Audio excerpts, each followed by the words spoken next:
Astros need for a replay on a boundary ball. We're set for baseball at Miller Park. Glad you're with us tonight. Giovanni Gallardo's first pitch, a big fastball in there, and it's strike one, and away we go. The speedy Michael Bourne at the top of this Astros order. Bourne missed 2 of the 3 games in Houston against the Brewers. He was nursing a groin injury, but he certainly made his impact in the final game of that series. He can run them down in center field with the best of them.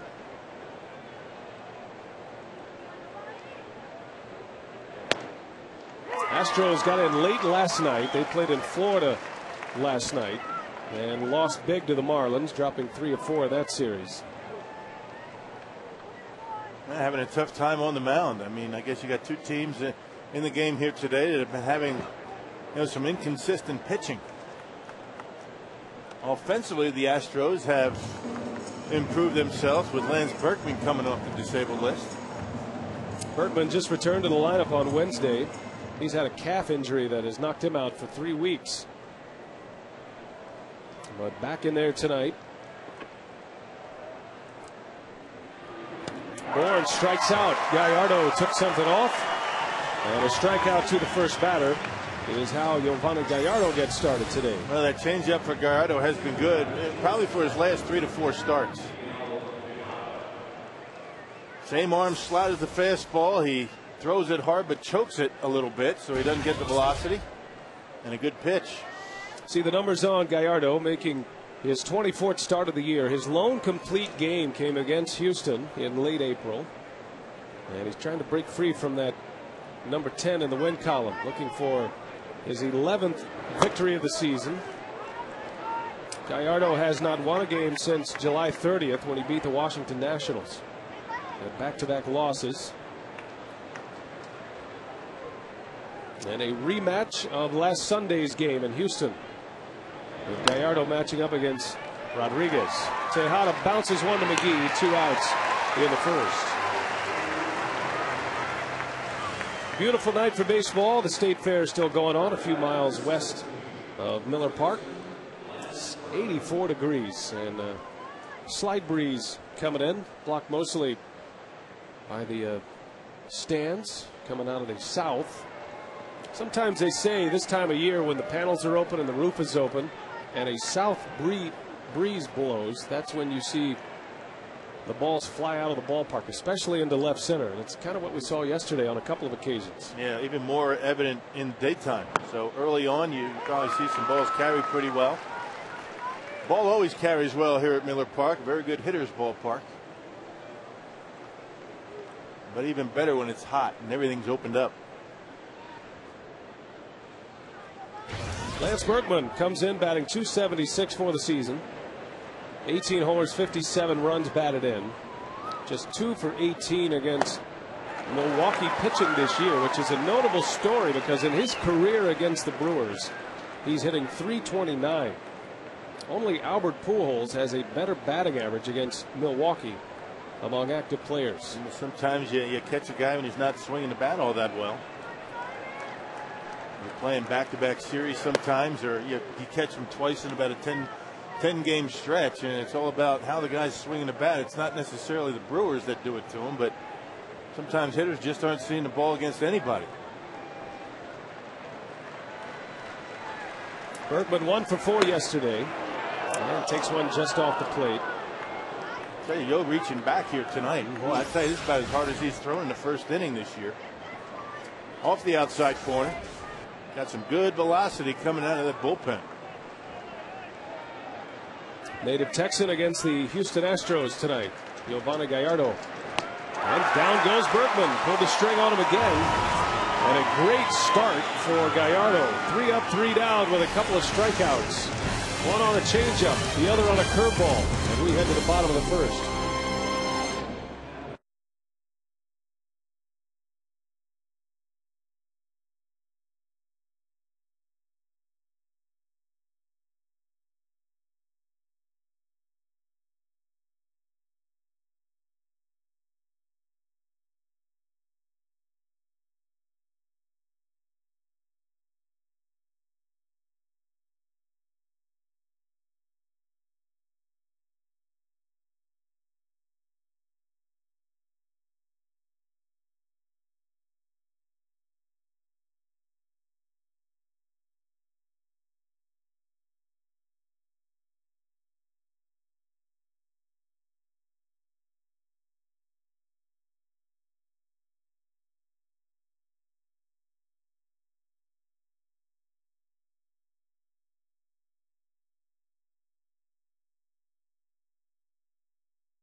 Looking at the pennant race again.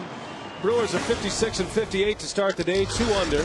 And Maka's lineup tonight, brought to you by Subway, has Felipe Lopez at the top, Mike Cameron, and then Ryan Braun. Middle of the order is Prince Fielder, Casey McGee, and Mike Rivera. Jason Bourgeois making his first big league start. Yovani Gallardo, the pitcher, bats 8th again. And then Escobar batting 9th. And the Piggly Wiggly scouting report on Rodriguez. He's won 6 consecutive decisions. Hasn't lost a game since June 16th. He hasn't given up more than 1 run in his last 7 starts. This guy's a good one.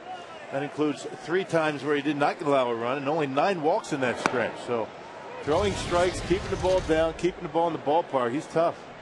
He's 30 years of age in his 5th major league season, and I don't think anybody expected the kind of year this year that Rodriguez is having. You know, he was projected out to maybe be a number 4 or number 3 starter, and he is by all means an ace. Even with Roy Oswalt in the starting rotation, Rodriguez has been the guy at the top of the Astros rotation all season long. And he comes into play today with the 4th lowest ERA in the National League. A race to the bag, and Lopez is safe. Well, good hustle by Lopez. Couple of hops. Wandy Rodriguez is a little bit slow to get over there. Remember, he slightly stretched the hamstring a few starts ago.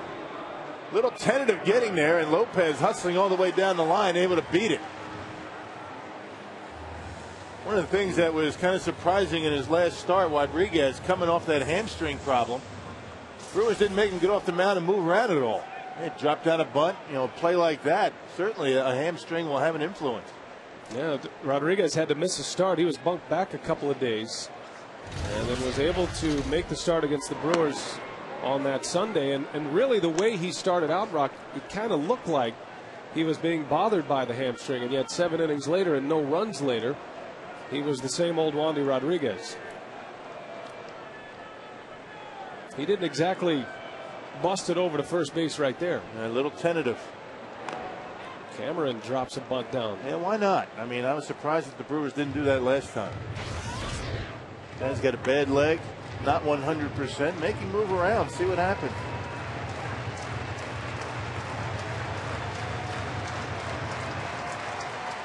Willie Randolph talking it over with Alcides Escobar, looking at that Astros lineup and where to position himself. Cameron back in the 2-hole tonight. 16 home runs for the year, 47 driven in. Maka has gone with this rotation of number 5 hitters. It's either been Mike Cameron or Casey McGee, depending on what kind of starter is on the mound. And no real surprises for the Brewers lineup in the top 5, but you look from 6 all the way down to 9, and it's a very unusual look to that lineup. You got Mike Rivera in there in the 6th spot, making his 2nd consecutive start. And then Bourgeois, his first start in the big leagues. The pitcher's batting 8th for the 2nd consecutive day.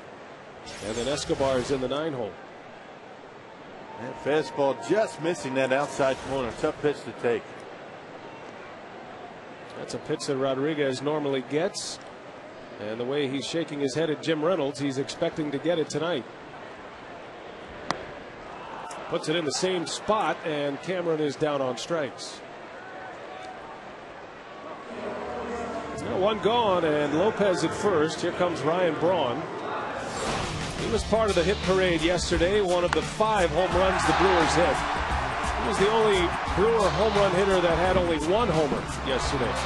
Fielder and Rivera hit 2 apiece. Braun belted his 23rd of the year. And now with 81 runs batted in to start the day.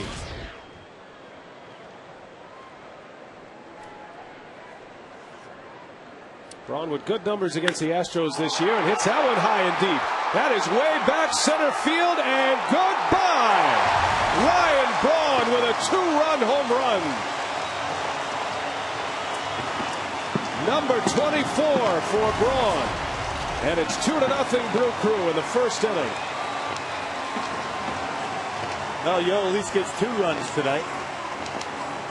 There have been a lot of starts where Yo has not gotten any run support, and a good start for the Brewers and Gallardo. Fastball catching too much of the plate, and Ryan Braun gives it a ride to center field. Doing what they do best, hitting home runs the last couple of days. That's 6 of them. Incredible record for the Brewers when they hit a home run. Now Braun belts number 24. That gives him 83 runs batted in. When the Brewers homer, they are 12 games over 500 for the season. And certainly their game. That is number 129 for the season for this club in game number 115.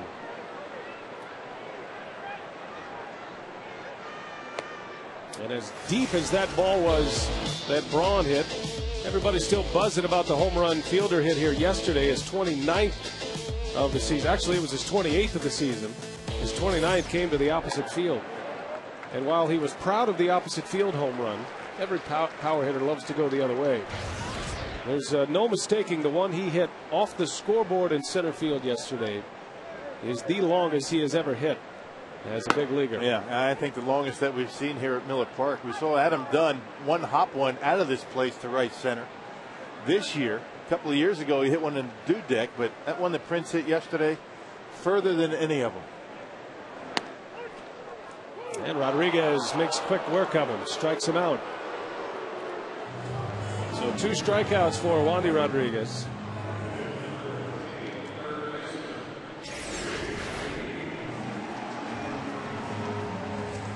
Well, it looked like he caught Prince guessing. It looked like it had the plate. It's certainly high enough, and Prince, I think, maybe thought it might have been away, but it looked like a pretty good pitch. Just to give you an idea of how good Wandy Rodriguez has been, and he was the pitcher of the month in the National League in July. He has not given up more than 1 run in a game since June 26th, when he gave up 4 runs against the Tigers. Astros still won that game. Rodriguez hasn't lost since he took a loss against the Texas Rangers in mid-June. McGee slices one, foul in the seats. And a guy that doesn't throw all that hard. I mean, he'll top out at about 92, 93. When he reaches back, he's going to stick around 90 miles an hour. Not afraid to throw that fastball, not afraid to come inside on both righties and lefties. He's got a lot of guts out there. Good changeup. He's got a slider, and not afraid to pitch inside. Well, certainly a guy the Brewers know well. They've seen a lot of him the last few years. Rodriguez, the lowest ERA of the National League among left-handed pitchers, and 4th best overall. 2.51 ERA to start the day and an 11-6 record.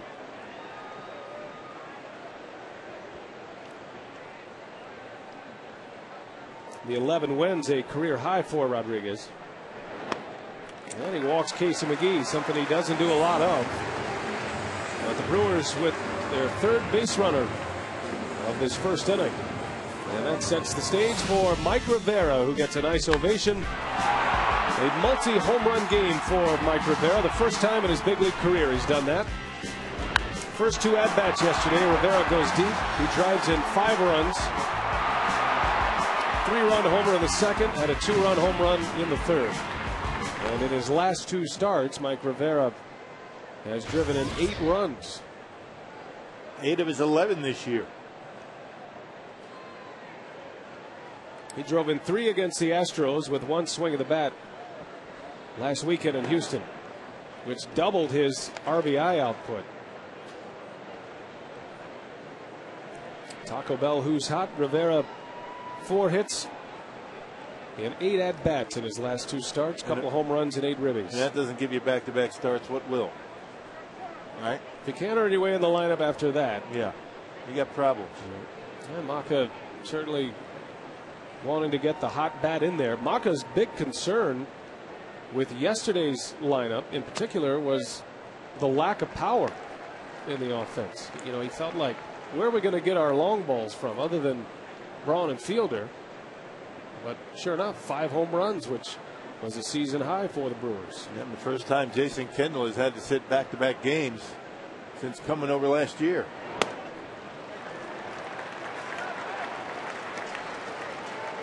Well, Rivera immediately ahead in the count, 3-0.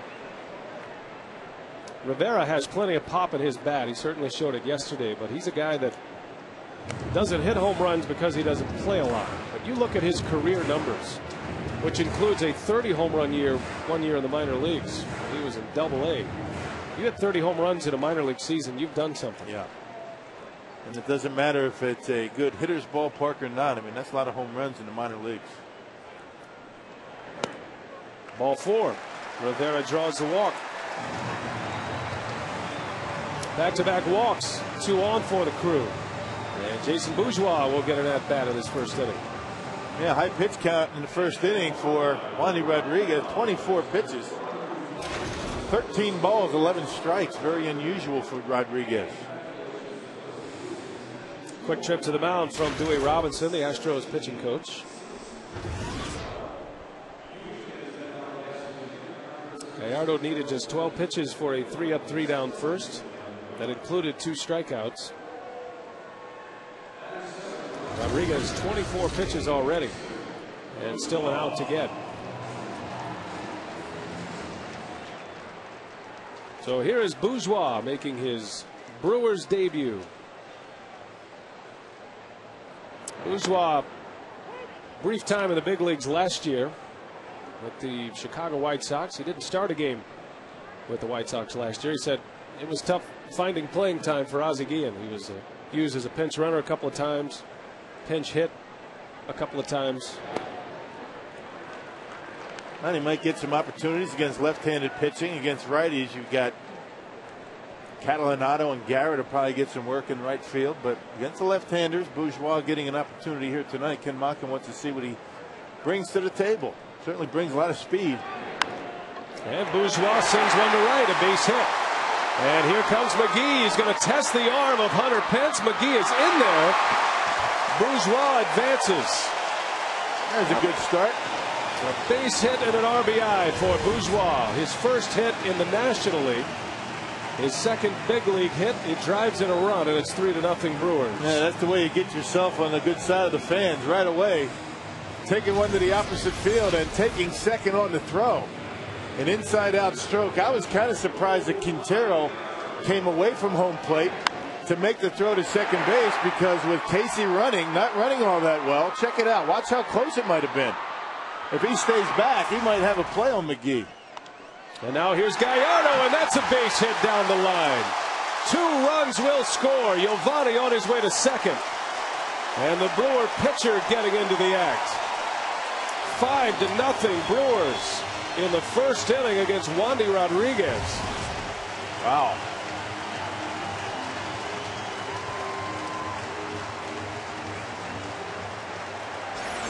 I tell you, this is like lightning in a bottle right here, getting 5 runs off of Rodriguez, not just in one inning, but in a game. Joe able to pick on the first pitch and get one inside the third baseline to clear the bases. Well, Rodriguez struck out a couple of batters that looked like he was going to get out of the inning, then a couple of walks, and bottom of the order driving in some runs. Wandy Rodriguez gave up 3 runs in the entire month of July. He's given up 5 runs here in the first inning to the Brewers. And the 9th batter to hit in the inning, Escobar, ahead in the count, 2-0. That's amazing, isn't it? 3 runs in July. 4-0 record. He had a .75 earned run average in the entire month. Well, since July 2nd, he's only given up 4 runs, 4 earned runs. That's it. Single tallies in 4 different games.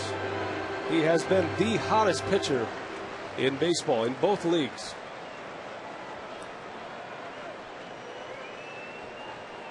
Not tonight. And it all started with Rodriguez getting over to first base late. Inning would have been over.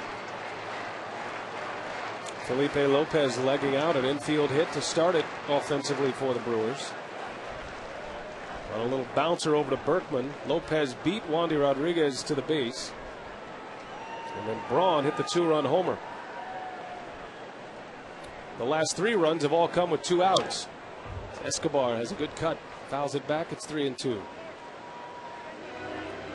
Alcides had a hit yesterday at his first major league start. Had an infield hit and a run scored. Escobar batting .298 down in AAA this year. He's got Gallardo at second. And there's ball 4. Escobar draws the walk. And how about the Brewers batting around in the first inning against Rodriguez? Yep, 3 walks and 4 hits, including a home run. Now the first time Rodriguez has walked more than 2 batters since the end of June. I guess the bottom line is this has not been a good inning for a very good pitcher. We've been saying the first time since sometime in June, a lot in the first inning. For a pitcher that is putting up numbers that just jump off the page at you. I mean, he literally has been making it look easy against big league hitters.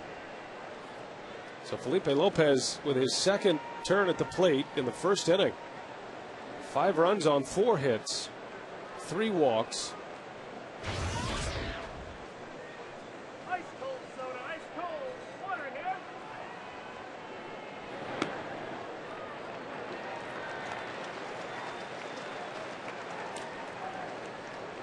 Yeah, 34 pitches already for Wandy Rodriguez, first inning.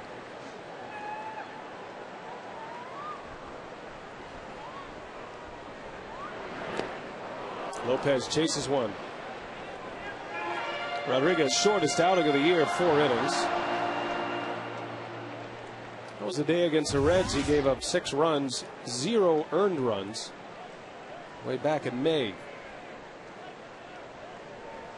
Pitch number 37 coming for Wandy Rodriguez.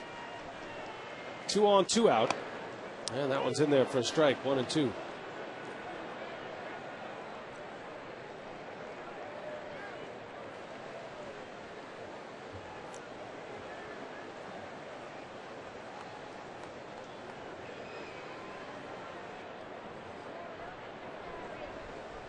Now the Brewers have been playing from behind so much lately since the All-Star break. They have been in a hole early often.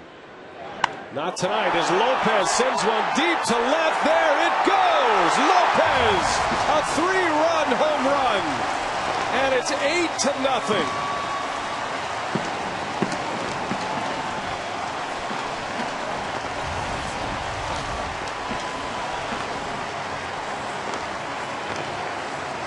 Well, I hope everybody got here on time tonight, because if they are late, they've missed quite a show. Couple of home runs, 8 runs in, and still no activity in that Astros bullpen. Nice easy swing by Felipe Lopez. Look at the location of that fastball right down the middle of the plate, and he didn't miss it. Man.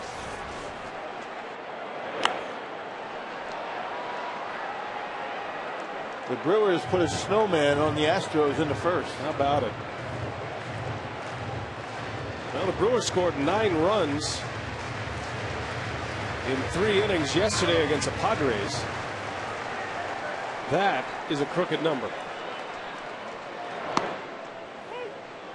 8 runs in, 5 hits, and 3 walks. The 2 outs that Rodriguez recorded were via strikeout. By the way, that is Felipe Lopez's first home run as a Brewer. 7th overall. Does it as a right-handed hitter. There's a called strike 3. Wandy Rodriguez strikes out the side, but a whole lot of damage mixed in between. An 8-run inning on 5 hits. It started with Braun's clout, number 24, to straightaway center field.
That was against San Diego on the 31st of July. And not just the 8 innings, but against the opponent that they do it against is the big story. And then how they kind of keep it going in the first inning. You know, after the Braun home run, Rodriguez had 2 outs, nobody on. He's just down 2-0. All of a sudden, this bottom of the order that you're talking about, Rock. Yeah. Walk, hit, walk, homer. That unusual, quasi Nashville lineup down there. Able to get it done. Good start for those kids. Carlos Lee leading off this second inning. Gallardo had a 12-pitch first inning with a couple of strikeouts. Facing El Caballo, the former Brewer, who is now a proud member of the 300 home run club. And a slicer into right. Bourgeois is there. And one gone in the second. Hey, Brewer fans, follow the Brew Crew on your iPhone and iPod Touch with MLB.com At Bat 2009, featuring play-by-play, video highlights, and live audio broadcasts. Go to Brewers.com on your iPhone or iPod Touch to purchase. Another good crowd tonight on a Friday night in Milwaukee, and just an ideal night for baseball. It's a great night to do a lot of things tonight. But if you're just showing up like a lot of those fans are, they've missed all the action.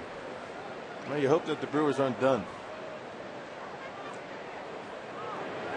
Because a 9-0 lead yesterday ended up as a Trevor Hoffman save. Well, 20 runs for the Brewers last couple of days. That's not bad.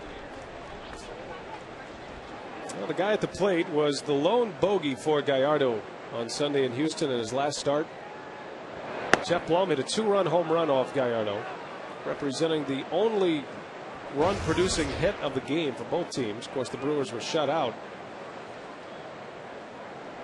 Gallardo pitched well, but Rodriguez was just a little bit better that day against the Brewer lineup.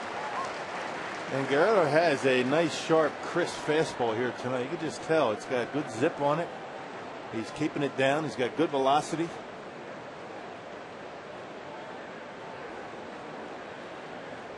Two and two to Blum.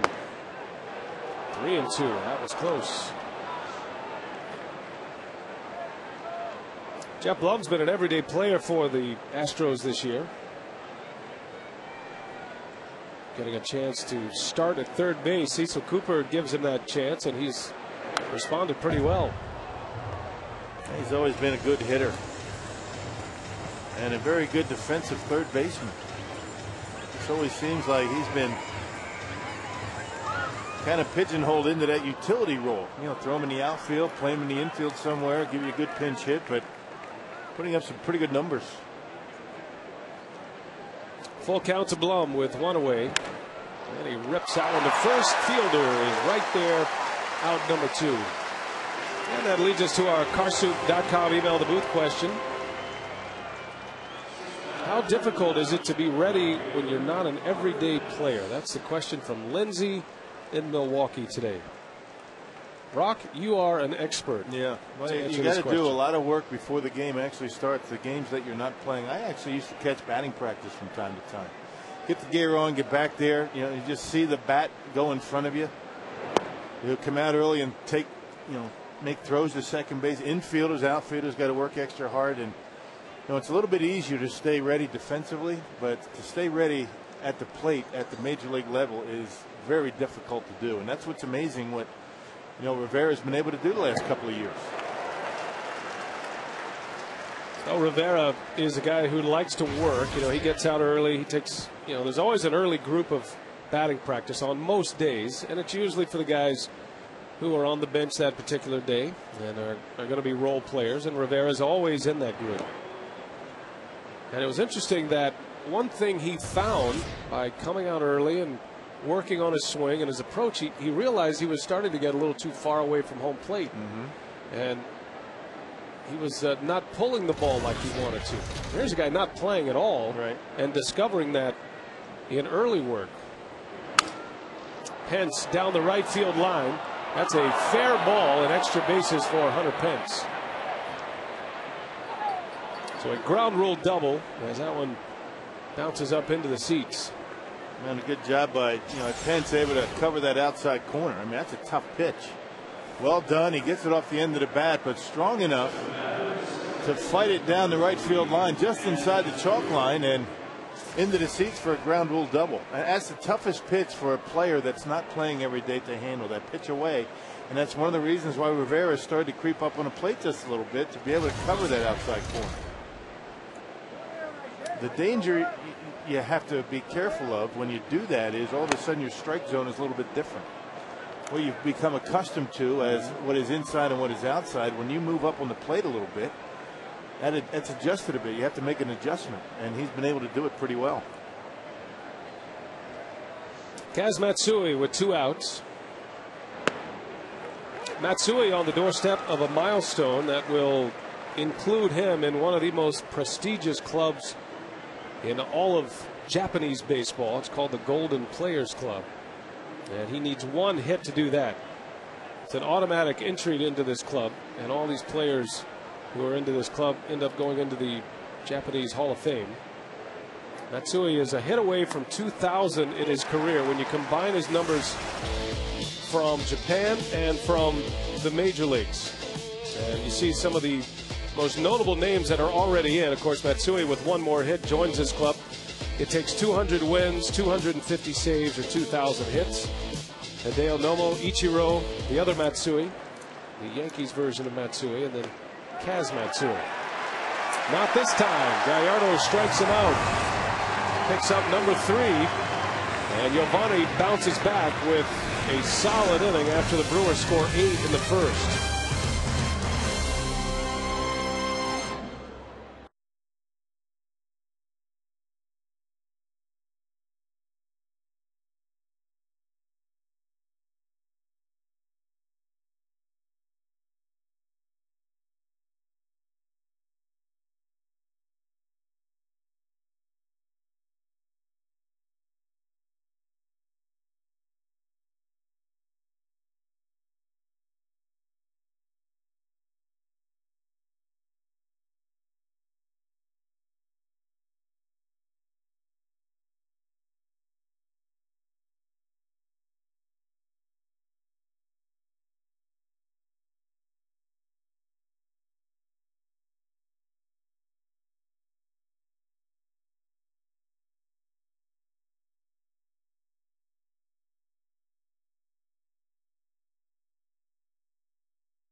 On August 16th, the first 10,000 fans 18 and older get a Kalahari Resort VIP savings card and a Bernie Brewer title towel. It's Kalahari Resort, the official water park of your Milwaukee Brewers. Yeah, fans foreshadowing a little bit, already hoisting the number 8. And a similar look to some of the numbers that are retired here at Miller Park up on the rafters. Braun leads it off. Prince Fielder, then McGee. Ryan with a 2-run home run in the first inning. That's what jump-started this offense tonight. First 2 runs of the first inning, part of that 8-run inning. Ryan has homered in consecutive games now, and both of them have been no doubters. That was deep into center field.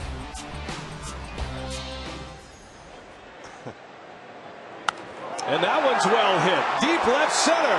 And Ryan Braun has done it again. Back-to-back home runs for Braun. 9-0 Brewers. He's got 25 now. Well, talk about tomahawk and a high fastball. Just not Wandy Rodriguez night. And you got to wonder how long Cecil Cooper is going to leave him out there. Already taking a big hit to that ERA. 9 earnings. Fastball up. Look at Ryan able to get on top of it and still get the backspin to get it out of here by plenty. Off the back wall in that Brewer bullpen. Boy, some kind of hitter, isn't he? And he is on a home run binge here lately. Braun with his 3rd home run in his last 6 at bats. 9-0 Brewers. And 3 home runs for the Crew. Boy, what was Ken Maka worried about? He was wondering where the home runs were going to come from. Fielder lines one to Matsui, and even the outs are sharply hit. Matter of fact, that's the first out that has not been recorded as a strikeout for Rodriguez. He struck out the side in the first inning around those 8 runs. Well, still no activity in that Astro bullpen. We talked about the fact that the Astros lost 3 or 4 to the Marlins, and pitching a problem for him. I got to believe that bullpen we used quite a bit in that series. So Rodriguez is going to have to hang with him and eat up some innings for Cecil Cooper tonight.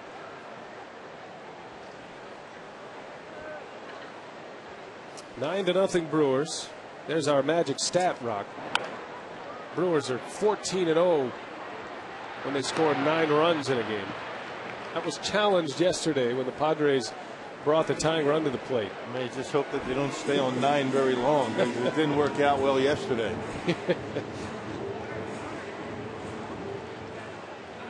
It's kind of where we've ended up, right? 9 runs already, and you're looking for more. Yeah. 2 outs for Rodriguez. And here's Mike Rivera. Wandy Rodriguez earned run average has jumped up a half a run already. Yeah, started out at 2.51. And now it's a little over 3. 9 runs, 6 hits in the 2nd inning. Cubs had a big day offensively as well. Looking around the scores from the Central Division, Chicago beat the Pirates today 17-2, and they had a 10-run inning today at Wrigley Field. And they only hit 1 home run. And Fukudome was the only guy who homered. He hit his 10th. Randy Wells won his 9th game of the year. He's been a big surprise and a big story for the Cubs. 17-2. Had 18 hits today. Rivera lines one in the gap. That is going to go to the wall as Mike Rivera trundles his way to second base. What was that word? You know, just trundling along. Sliding along. Oh, look at that pitch right down the middle of the plate. I mean, splitting home plate right in half, right in the crosshairs of the strike zone. And Rivera continues to get the barrel of the bat on that baseball. So Rivera, who had 2 hits and 4 at-bats yesterday, both of them home runs. He's been on base twice tonight, a hit and a walk. You have no idea how gratifying that is for a guy like Mike Rivera to be able to, come up big in a couple of games and continue it here today. I mean, all of a sudden you're really feeling like you're part of things. That was a problem for him last year. He didn't feel like he was a part of much of what's going on, but to be able to get some base hits and be a part of some wins, I mean, that's a tremendous feeling for a backup catcher. Oh, here's Bourgeois, who drove in his first major league RBI in the first inning. Bourgeois last year with the White Sox had 1 hit. It was a double. He was 1 for 3 last year. And in his Brewers debut, comes up with his first National League hit and a 1,000 batting average. You like to keep that going as long as you can. Only one way to go from there. You know who still has a 1,000 batting average? Carlos Corcoran. That's right.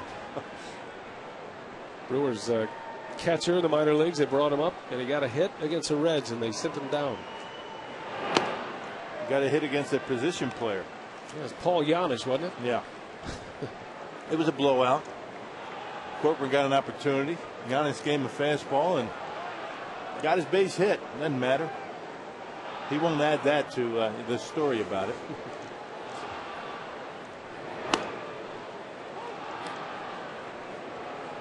Got to be a thrill for Bourgeois. Getting a chance to play in the big leagues again. He's kind of been a journeyman minor leaguer. You don't want to label, a player a journeyman, but he is 27 years of age and he's bounced around between a few organizations. But the one thing about Bourgeois, he still has great speed. He's proven he can play the infield or the outfield. And all of a sudden he kind of fits into this super utility role that can run. You can bring him off the bench to pinch run. He'll steal a big base for you.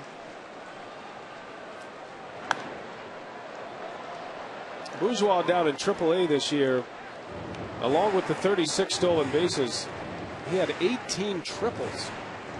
18 triples in a minor league season. Yeah, that's something.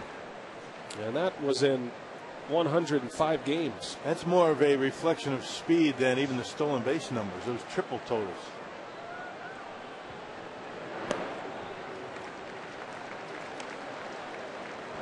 Talking to Bourgeois and Escobar today, and both of them preaching the same habits. We're here to use our legs to move runners over, to get bunts down, hit behind runners, use our speed, go first to third, score from first on an extra base hit. Just bring the kind of energy that Doug Melvin was looking for when he made those changes. Yeah, look at Hunter Pence. I mean, that's about as shallow and over toward the line as you'll see him. Anybody play on any big league hitter. Big gap out there in left center.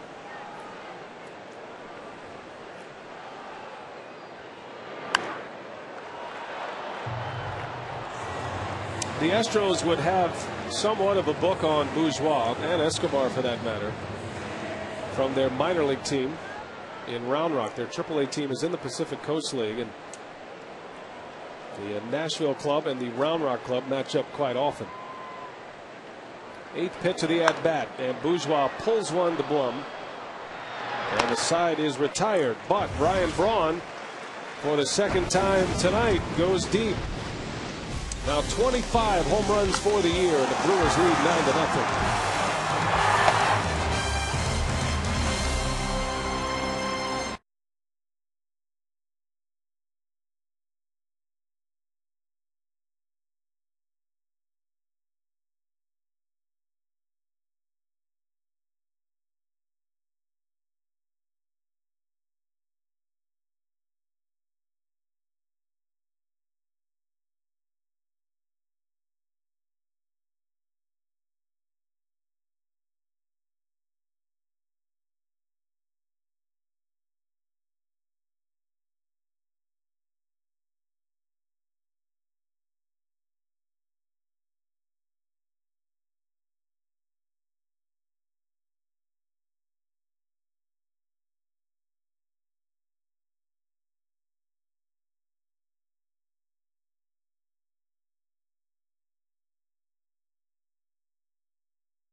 Fleet. You'll always find value at your local Farm and Fleet. By Piggly Wiggly, shop the pig and save. And by Ho-Chunk Gaming, Wisconsin.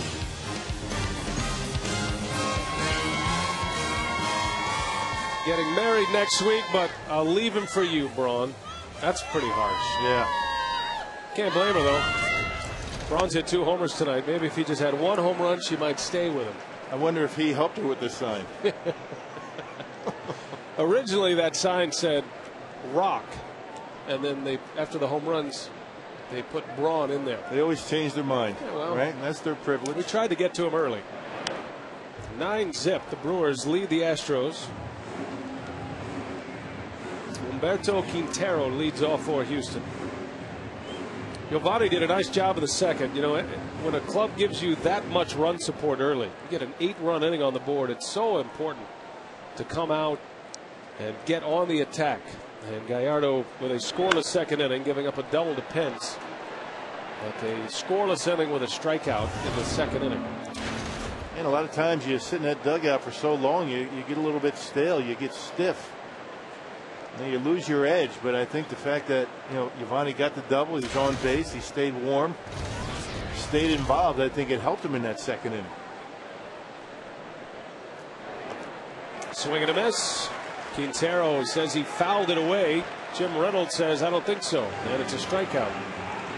4 strikeouts for Gallardo as we check in with Telly Hughes. Guys, it's time to also check in with the crew in the community. The Brewers will host their 3rd and final block party of the year tomorrow at Hart Park in Wauwatosa. Players and coaches scheduled to attend include Ryan Braun, Craig Counsell, Brad Fisher, Trevor Hoffman, Felipe Lopez, Kid Maka, Willie Randolph, and Mitch Stetter. Players and coaches will appear from approximately 11:30 to 12:30, and the appearance schedule is subject to change. But it seems like the Brewers block party saved their best for last, guys.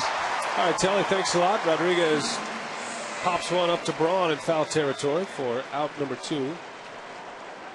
Actually, that was a fair ball by inches, according to the base umpire. So 2 quick outs for Gallardo. Block party tomorrow. Teddy Werner and his crew, they've done a great job this year putting on the block parties, and it's a lot of fun for the fans, and certainly the players enjoy interacting with the fans. Yeah, Brewers do a lot, you know, around town all season long, and today was Autograph Friday today, and a lot of autographs. Brewer players around the warning track. Not many clubs do that. We don't see that as we go around the league. Yep, that's right. It's very unique to Miller Park. Autograph Fridays. Really can't work without the players. I mean, as an organization, you can put as many events as you want in place, but unless the players are up for it and want to be a part of the community, it's hard to do it.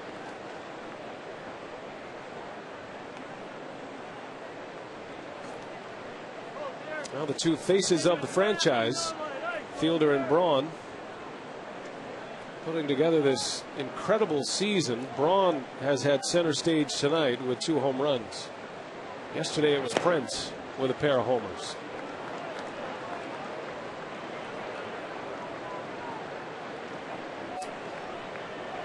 Really only 2 weeks, or a week to 10 days, where Braun wasn't swinging the bat all that well, but he has certainly turned it around.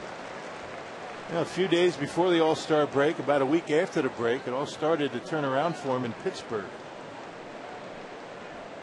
and he hasn't looked back since. Michael Bourne slaps one to the opposite field. A 2-out hit for the Astros. A 10-day stretch where he wasn't swinging the bat all that well. I mean, that's a big deal for Brawny, because he really never has been one to go into a long extended period where he wasn't getting his hits. And Michael Bourne with that kind of approach will be the same. I mean, it's a nice approach on a high fastball.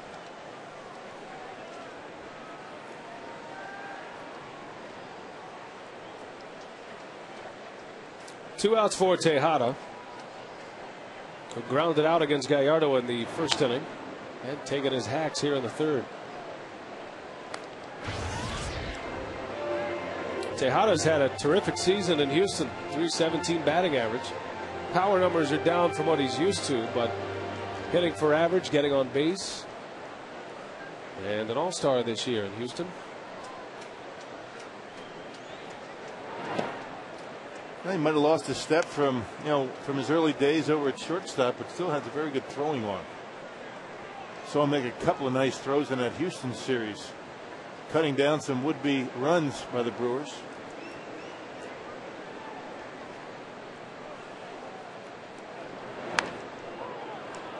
Little jam shot to Fielder, an easy play for Prince, and Gallardo just cruising along here. 3 shutout innings, 9-0 the Brew Crew.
Friday night for baseball. Our Cabot Woodstain's legendary performance. We take you back to 1982, August 14th of that year. Pete Rose passing Hank Aaron for all-time at-bats. 12,365, and became the all-time leader. By the way, Rose ended his career with over 14,000 at-bats, and of course 4,256 hits, the all-time hit leader. Hank Aaron was in town today, and Aaron was reiterating today, and as he did during the Hall of Fame induction ceremonies, that he thinks, in his opinion, maybe it's time that it was looked at Pete Rose perhaps getting into the Hall of Fame. Maybe he served his time. So we'll have to wait and see what the commissioner decides on that one. Yeah. Nothing imminent. Commissioner Seelig has been very adamant about sticking to his guns with respect to Pete Rose, but you never know. I mean, things change, and that's one of the big controversies that everybody seems to have an opinion on in baseball, whether Pete Rose has the right or should be in the Hall of Fame. It's kind of a touchy issue with some folks. It really is. Gallardo strikes out to start this third inning for the Brewers. Of all the rules that you break or you could break in baseball, I think that gambling rule is the one that is so sacred. Given what happened back in 1919, the Black Sox scandal, and I mean you can never allow that to happen again. And anything that is even remotely related to gambling and baseball has got to be completely dealt with in the most severe fashion. And I think that's where Bud Selig stands on that whole thing. I mean, the game cannot have any type of talk about cheating or gambling or things like that. Escobar with a base hit. So on base twice tonight, Alcides Escobar, and his second hit in the big leagues this year. And the argument can be made that Pete Rose did all that. The proof on that was when he was a manager, still has something to do with the outcome of a game. Sure. But going into the Hall of Fame, I mean, that is based on his playing performance. It's something completely different. So just two sides of the argument that people like to try and bring up. Well, and you need some historic context as well. I mean, a lot of folks who follow the game and might not remember or know that the history of baseball in its early stages, in the early 1900s, even when it began as a professional sport in the late 1800s, was that as it moved into the early 1900s, gambling was a big part of the game. And until Kennesaw Mountain Landis, the commissioner who was in office during the time, or put in office during the time of the Black Sox scandal in 1919, I mean, that was the line that had to be drawn, because the respect of the game, the sanctity of the game depended on it. The success of the game depended on the fact that it was a game that you didn't run the risk of any kind of gambling, or the outcome wouldn't be altered in any way. Now join Casey McGee and Palermo's Pizza in supporting United Cerebral Palsy by purchasing a $149 package that includes a Gale Club ticket for Friday, September 4th, and an autographed Casey McGee bat. Call 414-902-HITS or go to brewers.com/Casey for details. Back-to-back hits for the Brewers with one out, and here's Mike Cameron.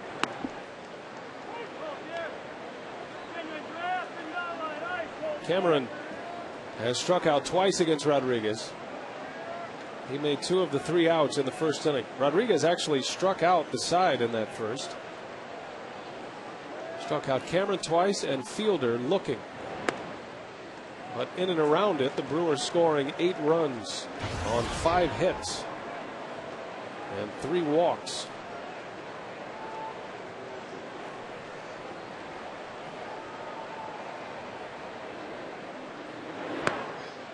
Cameron has a home run against Rodriguez in his career. And Ken just looks like he's caught in between against Rodriguez here. Every time he looks breaking ball, Rodriguez throws one right down the middle. And that last pitch he took split home plate right in half.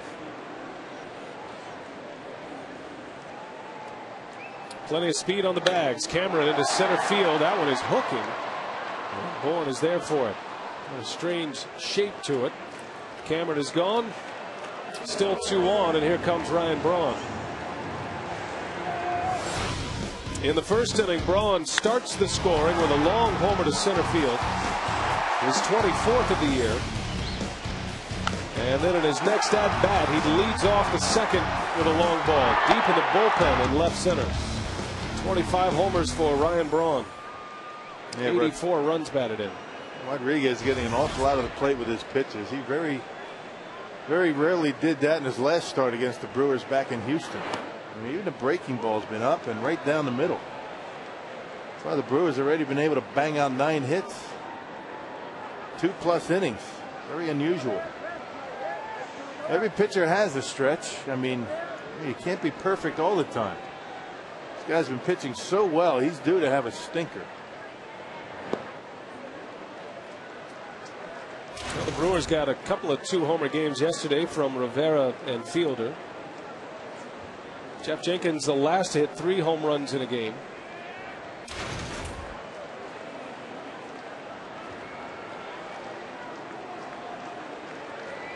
Two on, 2 out. Good play back there by Quintero.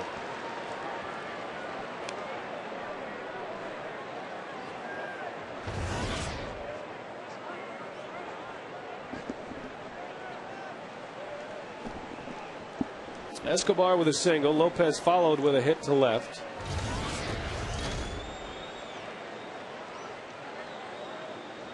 Braun should have a number of chances to have a 3-home run game. He's never had one in his big league career. Braun knocking on the door at Prince Fielder's club high for homers all of a sudden with 2 tonight.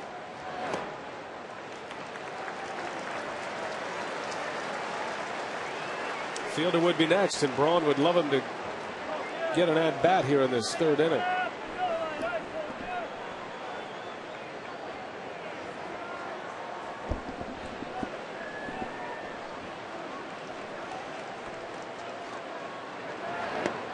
Walked him. Ryan Braun showing a lot of patience. And the bases are loaded here in this 3rd inning, and with Fielder coming up, our Radio Shack, what you know. Take it back to 2005. Prince Fielder hits his first major league home run. It came against the Minnesota Twins in interleague. Fielder brought up specifically for interleague baseball, and as he got some opportunities to DH in an American League ballpark, he was in the lineup against the Twins at home. It was a pinch hit home run for Prince Fielder.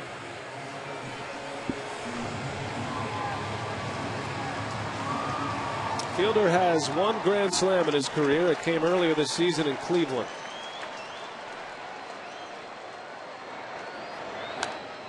It was a memorable night in Cleveland. That was the game the Brewers were down 5 runs on 2 different occasions, and ended up winning. I believe the final was 14-12.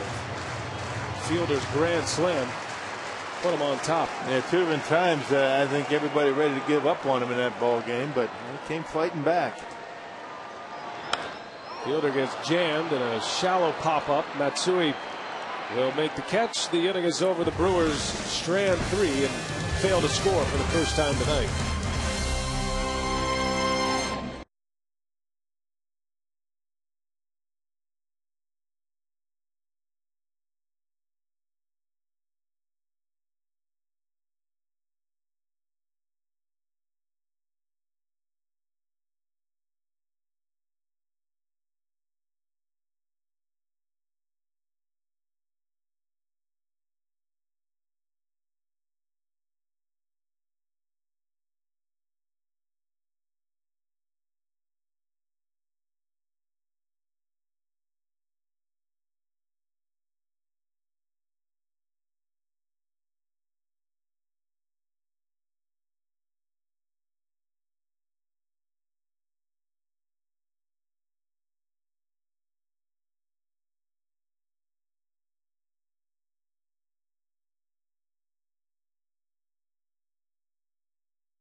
We head to the top of the fourth, and to my right, Conrad Heeg of Eagle River Tourism. And, you know, it's a great night for baseball. It's also a great day and a great night to fish. And you've got this guy involved in kind of a promotion here that I don't know how well it's going to go, but the it's guy going to can go fish. well. It's going to go well. There's no doubt about that. I like to fish. I've been up to Eagle River quite a bit. Tell us about what's going on up in Eagle River right now. Are they biting right now? The fish are biting. It's been kind of an up and down year a little bit with the weather being as crazy as it's been, but some big fish been caught, lots of fish. I mean, we're known for big volumes of fish, and the quantities is there. People are having a ball. Now, folks can win a half-day fishing trip with me up in October with professional guide Bill Hassey.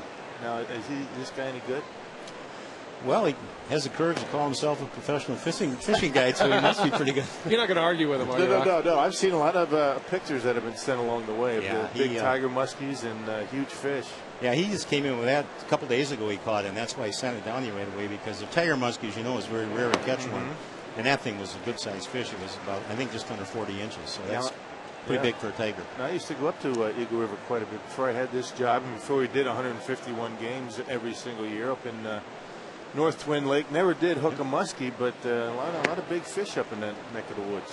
Well, we're going to try to help you out with that, both you and the person that wins the contest that we're giving away. We're going to be going out with some top-notch anglers and guides that know the waters, and pretty good chance of. So the pressure's on, right? The pressure's on. I'll put it on him. So there's no excuse for me not to hook into maybe a trophy? And you notice how quickly I got myself out of there? It's like you, the fishing guide. It's up to you folks, not to me. That's right. That's okay. That's why they call it fishing and not catching. That's right. Conrad Heeg is with us from Eagle River. You can check out Eagle River on the web at eagleriver.org. Now, tell folks how they can get involved in this sweepstakes, how they can win. Well, this is a really nice promotion. We're very, very excited about it. Bill was kind enough to agree to do this. And people can go to the website, to your website actually, during the game. And there's a couple commercials on all these games that show how to do that. And all you've got to do is enter it. And for those that win, it's going to be first class because it's all the lodgings included, and that's a beautiful facility called the Eagle Waters Resort. As Bill mentioned earlier, professional fishing guides are going to be taking us out. Bill Hassey's leading the charge on that. We've got some of the best restaurants in the Midwest up there. We truly do. Riverstone, Eagle Waters, Nero's, and Chanticleer Inn are some of the specific ones you guys are going to be going to. I'm going to sneak in on a couple of those too, so I make sure they're first-class restaurants. Those are all familiar names in our Tavern of the Game, I think. Yeah. I'm recognizing some of those. There's a lot of Eagle River winners of our Tavern of the Game. Every night we pick a tavern. Yep. That's a great thing. You know, it's just we just welcome people to come up at any time. If they need any information about this promotion or just Eagle River in general, they just go to our website, eagleriver.org, and they can get all the information right there. Now, Eagle River, about, 3.5 hours from Milwaukee, about center of the state, north, right? Dead center of the state, north, exactly. We're 28 miles south of the border with the UP of Michigan, and it's just so beautiful. We're sandwiched between the Nicolet National Forest to the east, the Ottawa National Forest to the north, and then the American Highland Northern Legion State Forest on the west. We're in Vilas County, 1,318 lakes in Vilas County. Right. And neighboring Oneida's got 1,129 lakes. So you throw in Forest County another 780, and there's like literally 3,000 lakes within 45-minute swing of Eagle River in any direction. It's phenomenal. Yeah, you don't even have to be a fisherman to enjoy Eagle River, do you? The natural attributes up there. September, I mean, people want to see the fall colors we have up there every bit as I've been to the East Coast, and they always talk about Maine and everything. It's no better than what we've got. We've got so much for fall colors, all these lakes. We've got all kinds of things that you can do year-round. It's one of the premier family vacation destinations in the Midwest, and we're also the snowmobile capital of the world, as I'm sure. How many miles of snowmobile trails up there? Well, there's over 600 right around Eagle River. There's a half a dozen snowmobile clubs that work together and tie that whole network together and groom pretty much every night around the various cities or the towns. We spot groom even a couple times a day, on the weekends when you need it because of the traffic. We've got the World Championship Derby up there. Right. A lot of big things going on in Eagle River. Well, you can send an email to FSN Wisconsin at foxsports.net as Gallardo strikes out Jeff Blum. That's the main FSN email address, FSN Wisconsin at foxsports.net. Just make sure you include your name, your address, your age, and your anger management, because you are going to spend a half a day with Rock. Notice they didn't give away a full day with Bill. He's a different kind of guy on the boat. I have to be honest with you. I've been on a boat with him before. He's not the lovable Bill Schroeder that you see here now. I'm not screaming and yelling, though. I mean, I'm kind of dialed in when I have a fishing pole in my hand. Not to say that I'm not going to tell some nice stories about Brian Anderson on the road. And the stories are good. Things like that, share with all the folks up there in Eagle River. Yeah, he's a good man, and it's a good promotion. Conrad Heeg joins us from Eagle River. We're glad to have him, and he has produced 9 runs in the first 3 innings. So the door is always open for you, Conrad. Well, I promised, you can ask the people from your Fox group here, I promised in the email yesterday we were going to bring a ton of home runs and a bunch of runs with us. So they thought I was kidding, and I've got that on my email yet, so I can show you. But, yeah, it's just great. This is such a phenomenal place, and we're just so pleased to be able to do this promotion. It's just great. The Brewers in Wisconsin, baseball, hot dogs, apple pie, that whole thing, it just fits together. And the people that go to sporting events are the type of people that like to vacation in a place like Eagle River because of all the outdoor activities we've got. It's just a natural. Conrad, thanks for your time, and we look forward to this promotion. By the way, you have until September 27th to get your registrations in. Conrad Heeg, nice going. Say hi to everyone. EagleRiver.org. Brewers up 9-0.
At Miller Park, who holds the National League record for hitting into the most double plays in a season.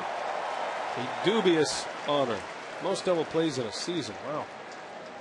We'll be exposing someone next half inning. Casey McGee set to lead off as we play in the 4th inning.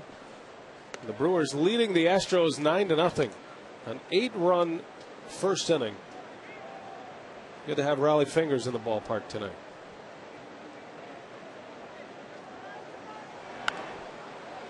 Speaking of retired numbers, rumor is not that Conrad Heeg is not a headliner, but rumor is Robin Yount is somewhere in the area. Is that true? I talked to Robin yesterday. He was at the ballpark actually a couple of days ago, and said that he perhaps may stop by. So we don't want to promise anything. Well, he doesn't want to paint himself into a corner. Right. I don't blame him. Yeah, something might come up. Well, if he does show up, he'll be joining us here on the air. Casey McGee bounces one through. And a base hit for the Brewers already with 10 hits.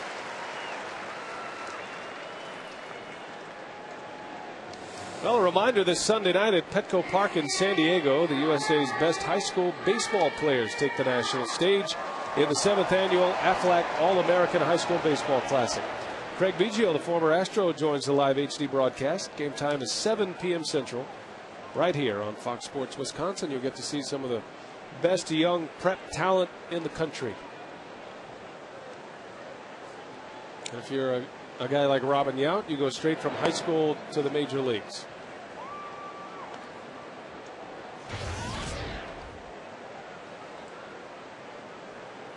Mike Rivera, he's been on twice, had a walk and a double. 10 hits for the Brewers already against Wandy Rodriguez. Rodriguez putting up a 0 last inning, the first inning the Brewers have not scored. Yeah, 88 pitches now for Rodriguez. He has really struggled all day. You got to tip your hat to the guy, and hasn't really had much out there on the mound. 10 hits for the Brewers, and every inning they've been knocking on the door. Even that third inning where the Brewers did not score, they had the bases loaded. So taking one for the team here tonight and trying to help out that bullpen. Normally taking one for the team doesn't apply to the ace, but an ace certainly can do that. I mean, you don't want your ace giving up a lot of runs. Rodriguez, after the 8-run first, did give up a run in the second, but a scoreless third. And he knows the situation. He knows the Astros have used a lot of pitchers lately. They were roughed up in Florida. How about the Marlins? They have this long streak going of at least 10 hits in a game. It's at 10 games now where they've had double-digit hit totals. Yeah, they're tough. I mean, they get some pitching. They can be dynamite. They have a very explosive offense. They got an offense that can be real hot and real cold. I mean, all of them seem like they all get hot together. A bunch of very aggressive hitters. The Florida Marlins have a 5-1 lead on the Rockies tonight. They have 9 hits in the game as they play in the 8th inning. Florida is just 3 back of Colorado in the wild card race. It's the Rockies, the Giants, the Marlins, and the Braves in the wild card race as Mike Rivera draws the walk and on base for the 3rd time. And his on base percentage continues to rise.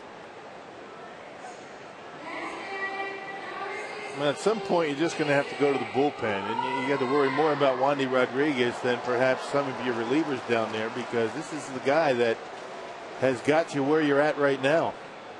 A couple of games under 500, but still in all, this is the guy that you rely on every 5th day to give you a good start and keep you in the ball game. And he was due to have a start like this. I mean, nobody can be as good as he's been all year. Every now and again, you're going to come up with a bad one, and this is one for him. It's his worst start of the season by far. 95th pitch of the game for Rodriguez is upstairs. He really hasn't had the big blow-up game this year. He did have a 6 earned run game against the Rangers. Matter of fact, that was his last loss on June 16th. Went 4 innings and gave up 6 runs. To date, his shortest start of the year. Yeah, he went through a stretch where he lost 4 straight decisions and didn't pitch all that well, but before that and after that, very good. Really goes to show you how the numbers can lie sometimes. You know, Rodriguez, until tonight, had faced the Brewers twice. He'd given up just 1 run. Just 1 earned run against Milwaukee in 14 innings, and twice he beat Gallardo. So you look at the end of the year and you say, wow, he's given up 10 runs against the Brewers. The Brewers really owned him that year. Yeah. Not the case. No. It's the 5 walks that are the big surprise. This guy came in having walked only 9 batters in his last 7 starts before tonight.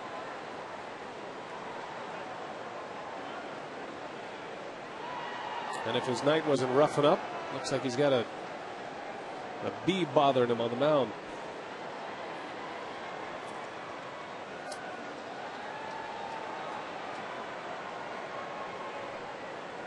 Jason Bourgeois is 1 for 2. Had a single and an RBI, part of that 8-run first inning.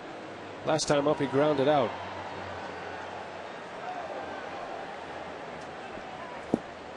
Bourgeois with a couple of home runs down at AAA, and Rodriguez and Quintero not matching up very well here.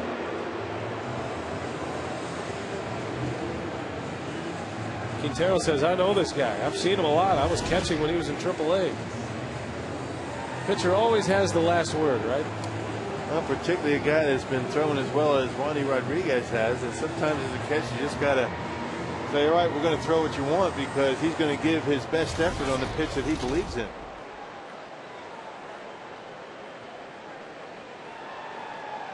Two and two to Bourgeois.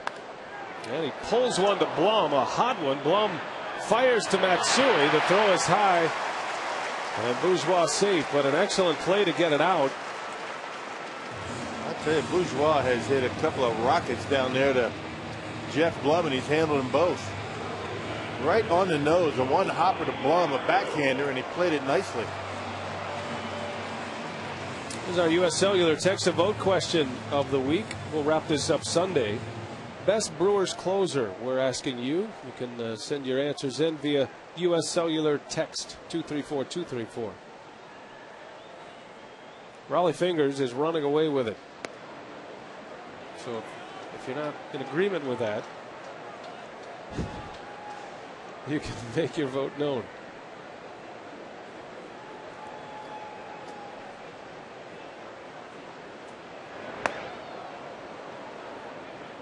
You think that guy looks like Raleigh Fingers? No.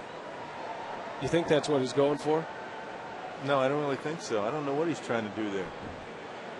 But that mustache is going to fall into the beer at some point tonight. Maybe he's supposed to be at work right now and he doesn't want to be recognized.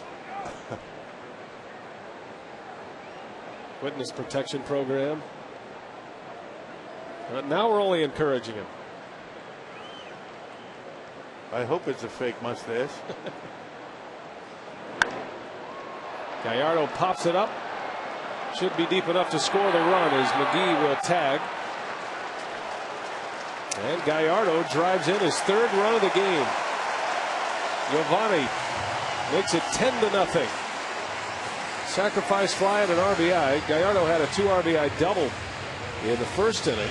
And 3 runs batted in now for the Brewer pitcher. Yeah, he really is the complete package, isn't he? I mean, he gives you a good, honest at-bat every time up.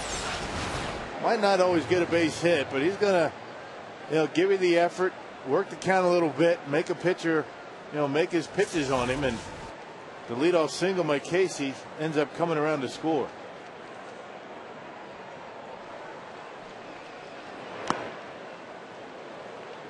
On a night when Ken Maka is talking about the speed in his lineup with the additions of Escobar and Bourgeois, perhaps giving up a little power.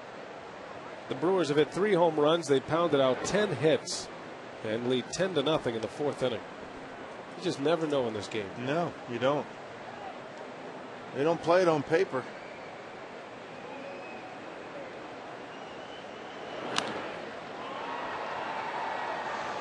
Escobar to center field, and Michael Bourne makes a play for the out. The Brewers tack one on. It's 10-0 as we head to the 5th.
see Kaz Matsui up the bat, and he's still 1 hit shy of joining the Golden Players Club, which is an elite Japanese club that you can only get in one of 3 ways. You either got to have 2,000 hits, or if you're a pitcher, you got to have 200 wins or 250 saves. And this is such a huge event. His former manager of the Seibu Lions is Osamu Higashio. I hope I got that right. BA gave me the pronunciation for it, so I'll blame him if I messed it up. But he flew all the way from Japan to see this monumental moment. So we'll see if it happens tonight or if it happens at all this series. But he will travel with the Astros as long as Matsui is chasing this feat. So we'll see what happens, guys. Yeah, 1 hit away, and apparently if and when he comes up with a base hit, and Matsui is now 0 for 2. They are going to broadcast this event live in Japan, Rock, and you get a jacket. It's not the green jacket like you get at the Masters. It's actually a Navy jacket. And it is a prestigious event, and a lot of extra Japanese media covering the Astros because of it. And for Matsui, it's a great honor for him. You know, Sadahara O is on the board there. He's the sub-chairman of this Golden Players Club in Japan. No, he's got to be on there. I mean, you don't. I mean, all the home runs that he hit. If he didn't have 2,000 hits, do you think he still would get the jacket? Not only is he in the club, he owns the club. He bought the company. You know, 1 hit away from 2,000, and 566 so far of those hits have come in Major League Baseball here in the States. So well, a lot of hits from Matsui over in Japan. We certainly welcome all of the Japanese contingent here, and it really, you know, you're down on the field before the game, and I was watching Matsui deal with the massive media that is here for this event. And, you know, what a special moment this is for him as he tries to achieve this goal. And it'll be something that'll be seen nationwide in Japan after the game. After everybody leaves the ballpark today, when Craig and Davey are the only ones here for Brewers Live, the event's going to be taking place. So maybe we'll get a shot of it as we leave the air today, if in fact he comes up with his hit. Hey, you don't mind him getting the hit if the Astros, you know, down 10-0. We'll give it to him, won't we? Sure. You just don't want him winning a ball game with it and then have a big celebration. Osamu Higashio is a great Japanese player as well, aside from being a manager. Gallardo picks up a strikeout, 2 up, 2 down in this 5th. You knew he was a big deal when he walked onto the field, and about 20 cameras just jumped right in his face. And who's this guy? Yeah. Aflac trivia tonight has to do with Japanese baseball. No, has to do with the National League record for hitting into most double plays in a season, which you do not get a jacket for. And Miguel Tejada, 32 double plays in 2008. And the Tejada family thanks us for exposing that. You don't get a jacket for that, huh? You do not get a jacket for what grounding. Should someone get for that? Maybe some running lessons? You should, you know, maybe, I don't know, a lighter bat. That's a lot of double plays in a season. That's a lot of hard hit ground balls, what it is. Darren Erstad pinch hitting for Wandy Rodriguez. So no magic wand tonight. 4 innings, 10 runs on 10 hits for one of the best pitchers in baseball this year, Wandy Rodriguez.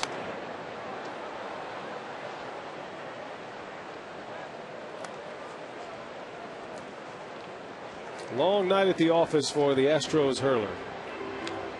That's what's so amazing about Bob Gibson in that year, that he had that 1.12 earned run average. You see a guy that, you know, walks out on the mound today, Rodriguez, with an ERA at 2.51, and one bad outing blows it up. One bad outing. Well, just to give you an example, if you go back his last 9 starts, all right, which takes you all the way back into June, 9 starts, he'd given up 9 earned runs, 10 earned runs in 4 innings tonight. That year Gibson had the 1.12 ERA, was 68. The year the mound was raised. It was also the year Denny McClain won 30 in the American League, and those two matched up in the World Series. Boy. Rivera got crossed up. Yep, thought a breaking ball was coming, and it's very difficult to make an adjustment. Now, if you're catching and you expect a fastball and the pitcher throws a breaking ball, you have a chance to recover. But if you're thinking off speed and you get about a 93-mile-per-hour fastball, not much of a chance to be able to react. And that one got him right on the shoulder. 3-2 to Erstad. Got him. Boy, how about that hammer by Gallardo? And Erstad a strikeout victim. Gallardo has 7 punch-outs through 5 innings, working on a shutout.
AT&T, the nation's fastest 3G network. AT&T, your world delivered. Beautiful Miller Park on a Friday night. And the Brewers running all over the Astros thus far. 10-0 is our score. And it is always a great day when we can get one of the legends here. And Robin Yount joins us in the booth. Robin, it's great to see you. How have you been? What's going on down in Arizona, man? Well, I'll tell you, I haven't been to Arizona for, well, I've been there 3 days in the last month. So I know it's still hot, but I don't know how hot. It's great to have you here. I've been waiting around Charlotte, North Carolina, is that right? for a grandson to be born, and he was. And so that was about, we spent 3 weeks there, and I just haven't been home much because of that. Well, congratulations on that. Grandson Jackson is a new member of the extended Brewers family, the Yount family. Yes, he is. Great to have Robin here in the booth. We actually have a great photograph of young Jackson. We'll catch it after this pitch to Felipe Lopez. But I don't know. For me, what's interesting is, as you see, Sammy Gervasio. You see his numbers from AAA Round Rock. But I'm looking at Jackson's picture here, and he is truly a Yount. And check this out. Got the mustache He's got already. the sweet Fu Man going already. What took me 50 years to grow, he's gotten 3 days. I don't know what that means. I guess they're growing up sooner these days. That's kind of a similar pose as you had when the '82 Brewers went to the World Series that year, right? After the American you know League what? Championship? To be honest with you, I had to ask Raleigh Fingers if he's been known to whine a little bit, and I had to ask him if he was anywhere near my daughter 9 months ago when I saw that. Big reunion down there in the field. You got Coopy in town, Eddie Romero, Gorman was down there today. Chris Bazio's now a pitching coach. I missed you down there at BP. Well, I was planning on being here, and the traffic was so bad out there. We got stuck and didn't make it in time for any of the pregame stuff. Now you were at the Hall of Fame. I mean, how was all that? It was great.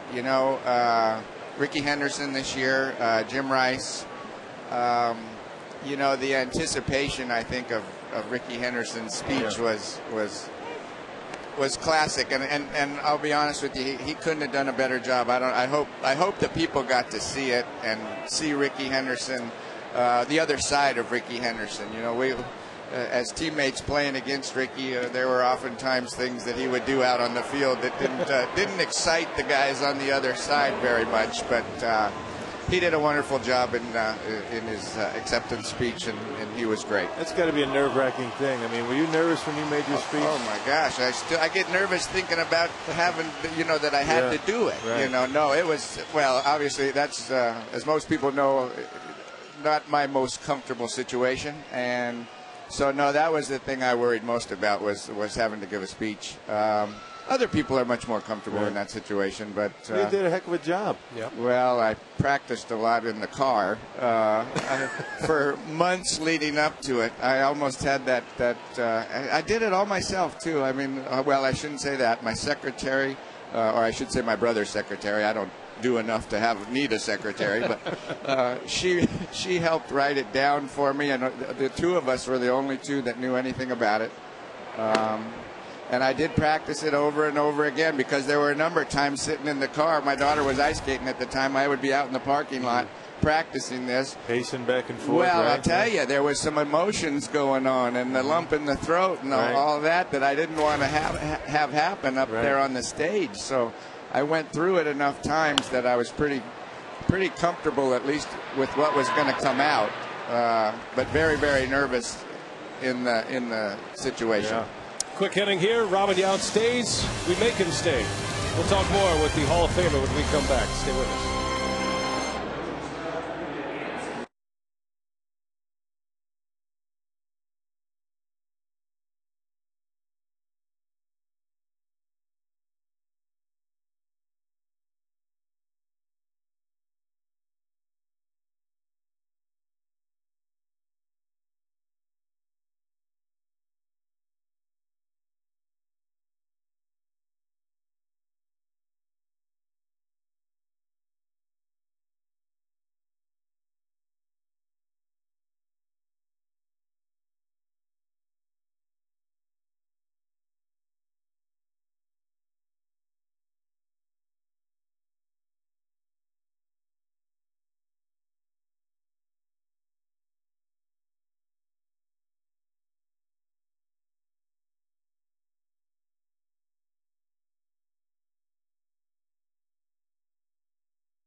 Fox Sports Wisconsin is presented by the Wisconsin Lottery and its family of instant scratch games. Odds are you'll like them.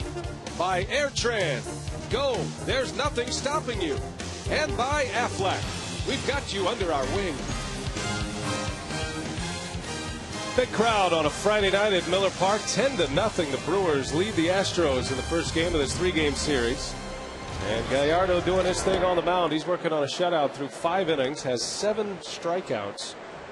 And we have Robin Yount in the booth with us as we weave our way through this inning. Robin Yount, who spent time as the Brewers bench coach last year for the best part of the season. The big rally in the postseason, I would imagine. I don't want to put words in your mouth, but as far as your post-playing career, that had to be a special moment for you. It was incredible. That's the best job I've ever had other than playing. You didn't have to do the grunt work all year long. You come in for the last 2 weeks and get to enjoy all the hoopla. You know? No, it was great. It was very, very exciting. It certainly helped. Not that I need any help, but it brought back memories from '82. You know, when we were there. It was that electric feeling again that you can only get in playoff baseball and down the stretch. And it was, you know, I had the best seat in the house right there in the dugout. Robin hired as Dale Swaim's bench coach, for those of you who weren't following the team last year, for the final 12 games of the season and then into the postseason. And Dale's trusty confidant, and it didn't go the way you guys wanted to in the postseason, but it was a postseason appearance, and I think it lifted a huge burden off the organization, especially, you know, for a guy like you who was with the playoff team the last time it had happened. It had been a really long time, 26 years. Well, I'll tell you, there was some similarities to when we made our first playoff appearance, which was, if people remember, 1981. We were in a strike year, and we had won the second half and got into a mini playoff, they called it at the time, against the Yankees. And that was, for many of us, our first playoff experience. Well, what it did was it gave us a feeling of playing in the playoffs prior to the next year when we did make it. So it was a warm-up for the playoffs, which you could almost, you know, equate that to what happened at the end of last year, hopefully, for these guys, that they got a taste of it.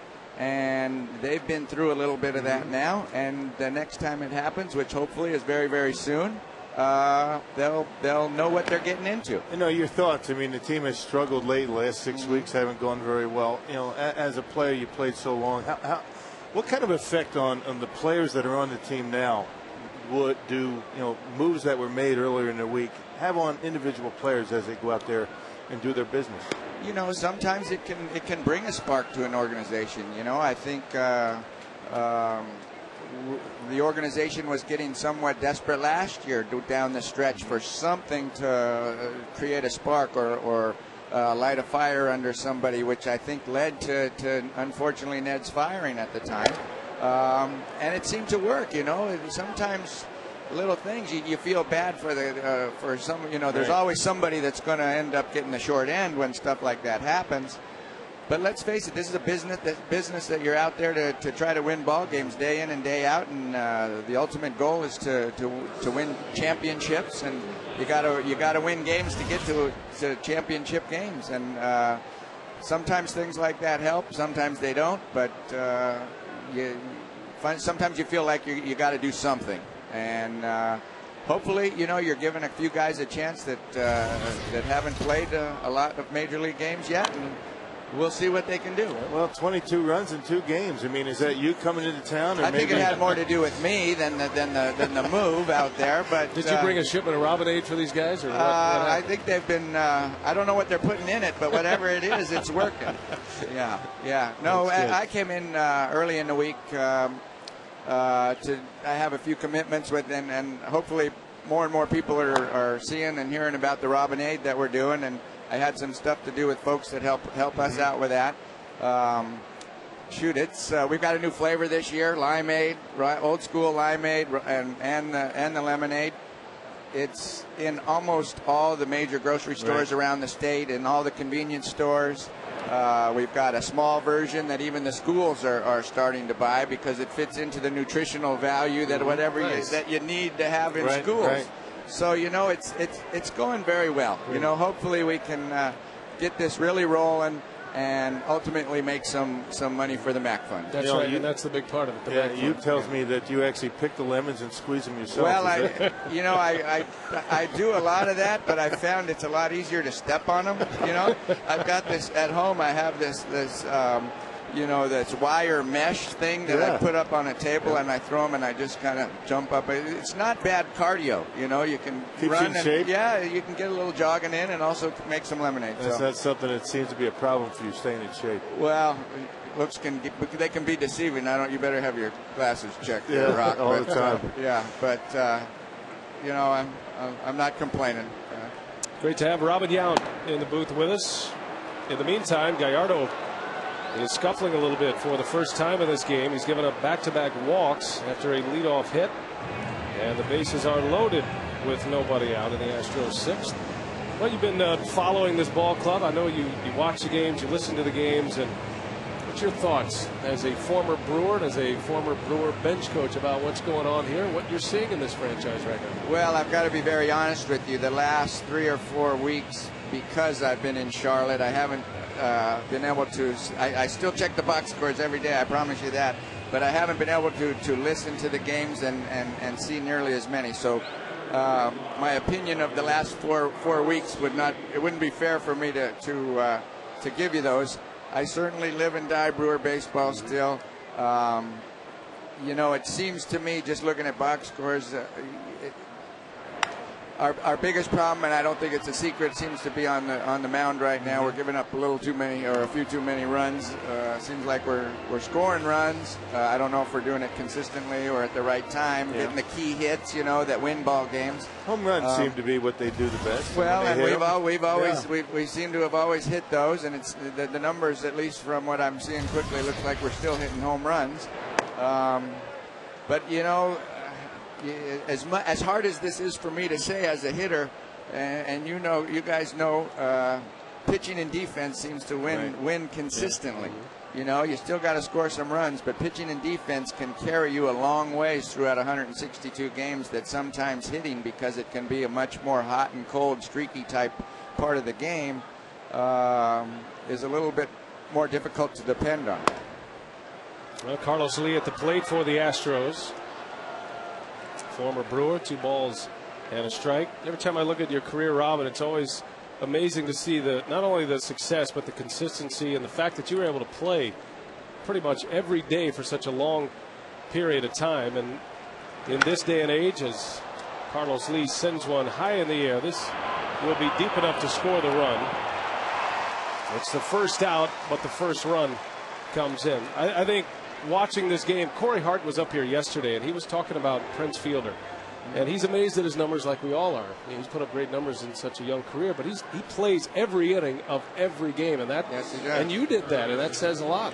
Well, that helps you put up numbers too. Yeah. The more times you go out there, and the more times you go to the home plate and swing that bat, that's what you got to do to put up numbers. I think you can. It takes, I guess, some sort of mental strength to go out there sometimes when you're not your best, and the way I looked at it is, I had a lot better chance of doing something if I went out there than I did from the bench, and I went out there and had a lot of bad games, but at least I couldn't have a bad game from the bench. And that's the thing that I think that I marvel at the most. When guys like you and Prince Fielder, guys like Carlos Lee, Ryan Braun, these guys play every single day. It takes a lot more out of you mentally.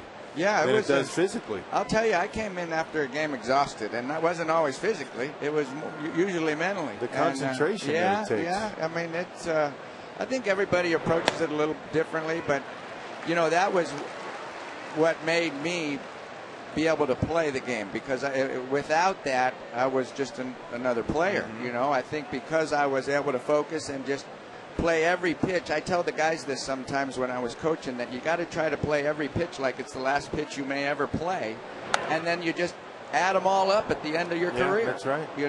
And that's the way I tried to play, and I loved to play it. And it wasn't any fun to play if you didn't play hard and play the game that way. I didn't enjoy playing the game, to be honest with you, just to play it. That's why I retired when I did.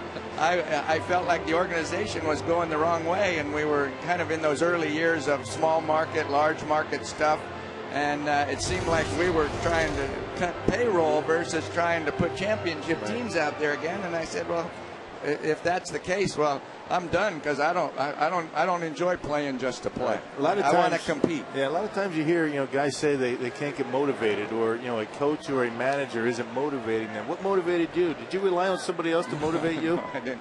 I don't think that's just an excuse if you're saying I'm not being motivated by someone else. What was your motivating factor? I love to compete. Just to go out and play. I love to compete. I wanted to beat the other guy. Right. And in this game, it certainly is a team effort, but I tried to do everything I could to try to beat the other team. Yeah. And it was pretty much that simple. Hall of Famer Robin Yount is with us. Gallardo trying to weave his way through this 6th inning. The run is in. 10-1. The Brewers have the lead. What was the worst day, or the worst you felt and you still played? Do you remember some kind of flu or anything like that where you didn't think you were going to make it through the ball game? No, that stuff's too long ago. And they all run together. Nobody's going to get a violin out for me. So I'm asking because I'd like to. Yeah, I don't know. Get a gauge. That's. I don't. Rarely did you feel that good when you played every day. You know, I can't. There was a lot more days you didn't feel like you were going to get through than you did. You know, you knew you were going to. You know, if you're feeling great, I know what I want to say. There was plenty of days that you felt really good and had terrible games, and vice versa. Other days you went out there and said, "Oh my gosh, what am I doing out here today? I don't know how." And you had some of your best games. You know, you relax. You don't expect much of yourself, right? Like I say, for me, I came to the ballpark every day expecting to play. It didn't matter how I felt, and that was the way it was. And like I said, I probably had as many good games feeling bad as I did feeling good. Sometimes you feel too good and you get yourself out as a hitter. You know that. You've been out there, and it's like when you feel too good, the ball looks so big, and you try too hard, and you pop it up 4 times. Do you have that problem, Rock? I don't recall ever feeling real good out there. I mean, well, that's because you were a catcher. You were beat up before you got here. Yeah. Well, as you said, Robin, and you watch the Astros, and you see your old teammate Cecil Cooper down in that dugout, his 3rd year as an Astros manager. They had quite a rally last year, over 500. And what goes through your mind when you see him managing now? Well, I'm excited for Coop. But, you know, he started here. I think everybody that has followed Brewer baseball knew that he was in the front office after he retired, and then he was a manager of our AAA team. I don't know if he started lower than AAA, but I know he managed AAA for us. And he got his opportunity. You know, I think he went over to Houston. I'm watching the play. Another run is in. With when Gar was there, and then got his opportunity, and it seems like he's doing a great job over there. I just don't want him to do too well in these games against the good guys.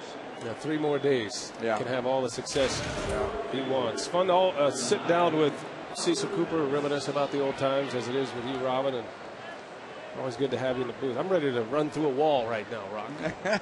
Well, that's the influence that he had on everybody. You know, back in the days, I mean, you know, Robin going out there, the bad back years, you're still able to find your way out on the field. And, I mean, that motivated people to, you know, to go out there even when they didn't feel all that great. Well, you know that when you just said running through a wall, it makes me think about when I first moved to the outfield from shortstop. You know, people said, "Oh, this will extend your career," and this, you know, you'll be better off in the outfield because your body won't take as much abuse out there. Let me tell you something. That wall is a lot harder than anything I ever ran into at shortstop, and that's a fallacy to think that the outfield saves your body. Well, that is the final out of the inning. Robin, it's always a pleasure to have you. Good luck with Robinade. You know, we're rooting for you and rooting for your success. Yeah, thanks very much. Thanks, Ron. Appreciate it. You're welcome. Thank you. The Hall of Famer, Robin Yount.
Literally, Ryan Braun with a 2-run homer, putting the Brewers on top quickly. It was capped off by a Lopez 3-run homer and an 8-run first inning. Braun belted his 2nd of the game in the 2nd inning.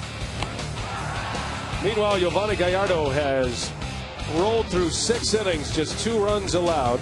A couple of sacrifice flies, and it's 10-2 as we head to the bottom of the 6th inning. Always great to have Robin Yount in the booth. He just speaks with such enthusiasm and fire. I can imagine all the stories you tell about playing with him. You can understand it right away. You just feel better. I mean, you just kind of feel energized when he's in here, and it has that carryover effect, and that's exactly the way he was when he played. Here's Fielder leading off this 6th inning. That was something last year when Dale Swaim was hired as interim manager for the final 12 games of the season. His first call was to Robin Yount to be his bench coach, and just to see Yount back in a Brewer uniform wearing number 19, I think had a great deal to do with how the Brewers finished up and then moved on into the postseason. He's such a positive guy. I mean, everything out of his mouth is positive. Never heard him really say anything bad about anybody. Always been able to find something good to say about everybody he's run into.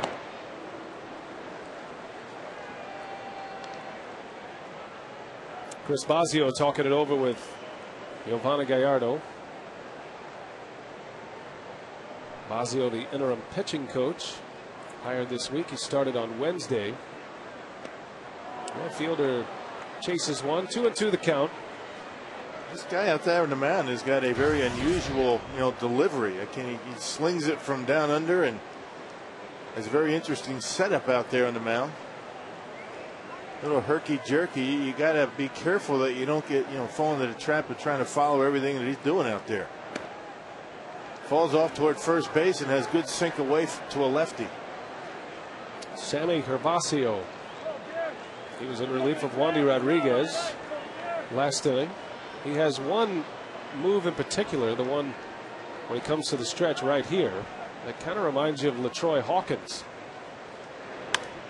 Fielder wraps one right back up the middle, a base hit. So Prince gets into the hitting ways tonight. 11 Brewer hits. You see the way he falls off the mound, and Prince able to beat the shit, bang it right back through the middle.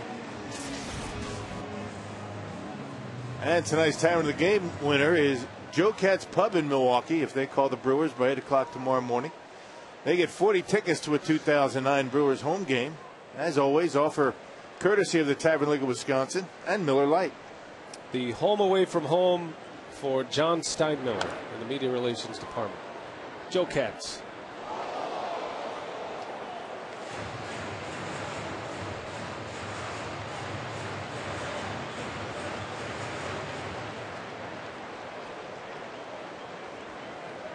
Casey McGee has a hit and a walk in this game. He scored twice.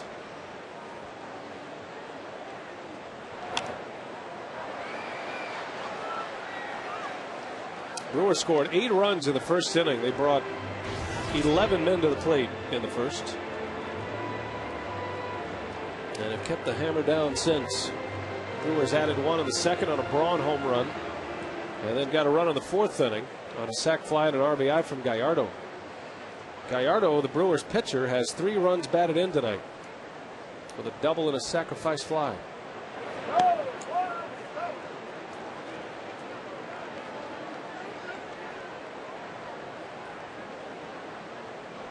Cardinals are rolling on the Padres. It's 7-0 St. Louis. Adam Wainwright not only is in line for the win, but he's hit his 2nd home run of the year. Cardinals are really playing good baseball right now. St. Louis at the top of the division. They've won 7 of their last 10 games. And 12 games over 500 to start the day, looking to go to +13. One thing about the rest of the schedule, the Brewers have the Cardinals 9 times the rest of the way.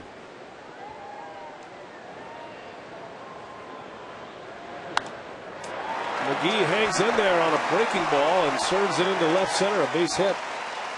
That was a good piece of hitting by Casey McGee. Well, you really have to concentrate and staying close. You keep that front shoulder, drive it toward the pitcher, because that delivery of Gervasio can really get you to leak that front shoulder and be very exposed to the outside corner. So you stay in there and you You try and get a pitch up in the strike zone. You hope he doesn't leave it on the corner. And that one he left down the middle. Casey a little bit out in front, but still able to get it into left field. Brings up Mike Rivera with 2 on, nobody out. At the plate, presented by Wendy's. Rivera has been on all 3 times tonight. 2 walks and a double. He scored a run.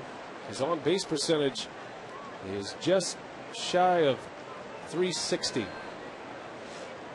And now hitting .250 for the season with his double in the second.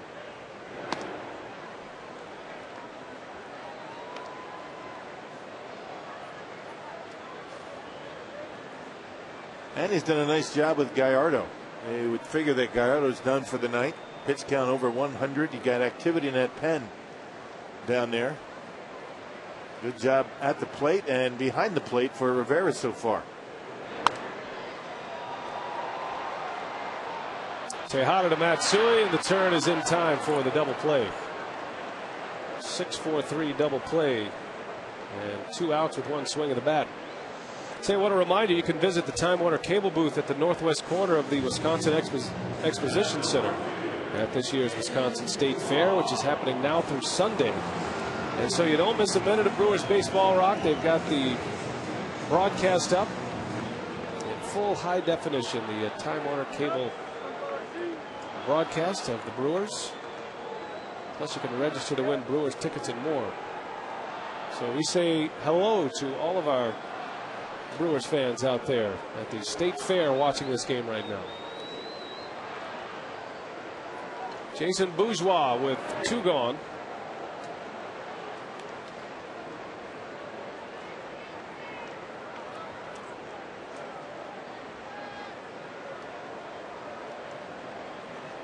Catalanado will pinch hit for Gallardo next.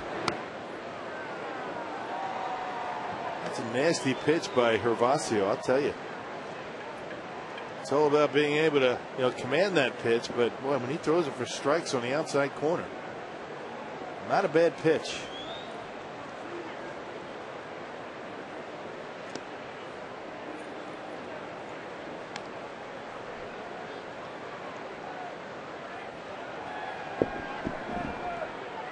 Sammy Hervasio facing the Houston native Jason Bourgeois. And he strikes him out. So 2 on to start it with nobody out. Hervasio gets out of the inning. 10-2, the Brewers lead the Astros. We're on our way to the 7th at Miller Park.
Wisconsin is presented by Triple Hop Brewed Miller Lite. Great taste, less filling. And by Toyota, proud sponsor of the Milwaukee Brewers and the Tundra Territory at Miller Park. The homestand continues tomorrow. Miller Lite, what's on tap? The Brewers and the Astros tomorrow. Check it, we're on WMLW tomorrow. So back on Fox Sports Wisconsin Sunday for a matinee game. And then it's off to Pittsburgh. Beginning a road trip Monday through Pittsburgh and Washington. And the Brewers are hoping to look back at season's end and hoping to say this was the spot where they caught fire and made the comeback as Todd Coffey appears in his 54th game. Gallardo still strong. He did surrender the 2 runs in the 6th inning, but he goes 6 with just 3 hits allowed, 3 walks, and 7 strikeouts, and he's in line for his 11th win. Now, the Brewers able to give him some runs to work with, and as we talked about when we came on the air, 10 or 8 times when Yovani Gallardo has been out on the mound, there has been a shutout. There have been times where Yovani has shut out the opponent, but 4 times the opponent has shut out the Brewers when Yo has been on the mound. So 10 runs today, looking pretty good for Gallardo. And it was a fast start for the Crew. They scored 8 runs in the 1st inning. Kaz Matsui still chasing that elusive 2000th hit.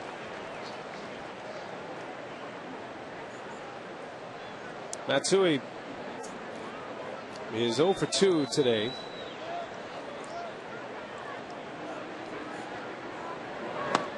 And Coffey delivers him a good fastball.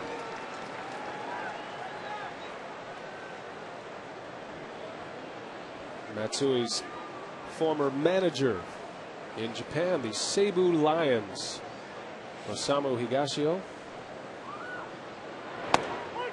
And down he goes. Coffey burns one off. 3 pitches and a strikeout to start the 7th inning.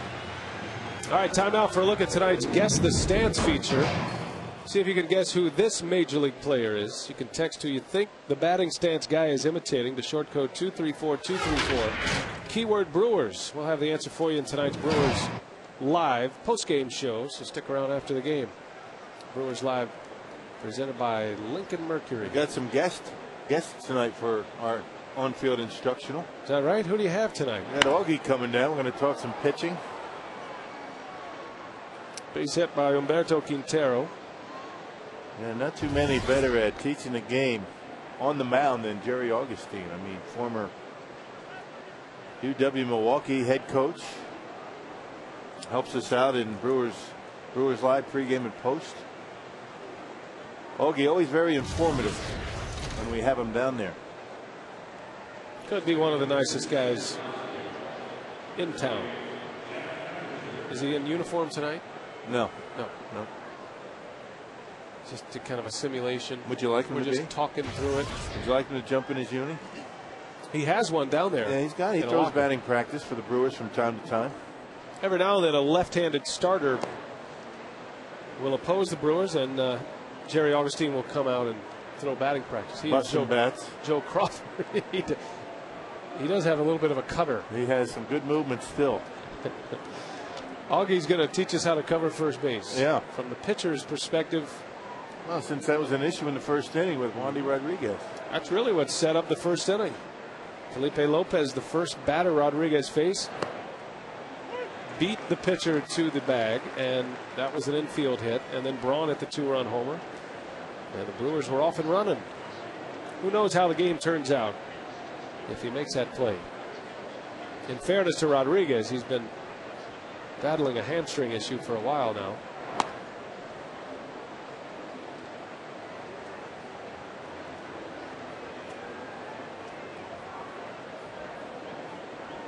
Jeff Keppinger pinch hitting. Gervasio is out after 2 innings. That's a base hit. So Keppinger with a single, a pinch hit single to left. 2 on now against Coffey. And the top of the order coming up. High school and college students, you can receive terrace reserve and bleacher tickets for half price on Friday home games. Just show your student ID at the Miller Park ticket office. Offer excludes the Miller Lite beer pen and all marquee games. Talking about school already, huh? Not that long, far away, is it? It's a couple of weeks away. Hard to believe. Parents rejoice.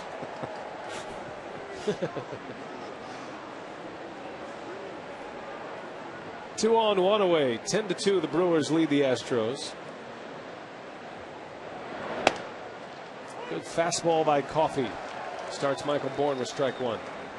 Jeff Fulcino is readying for the bottom of the seventh.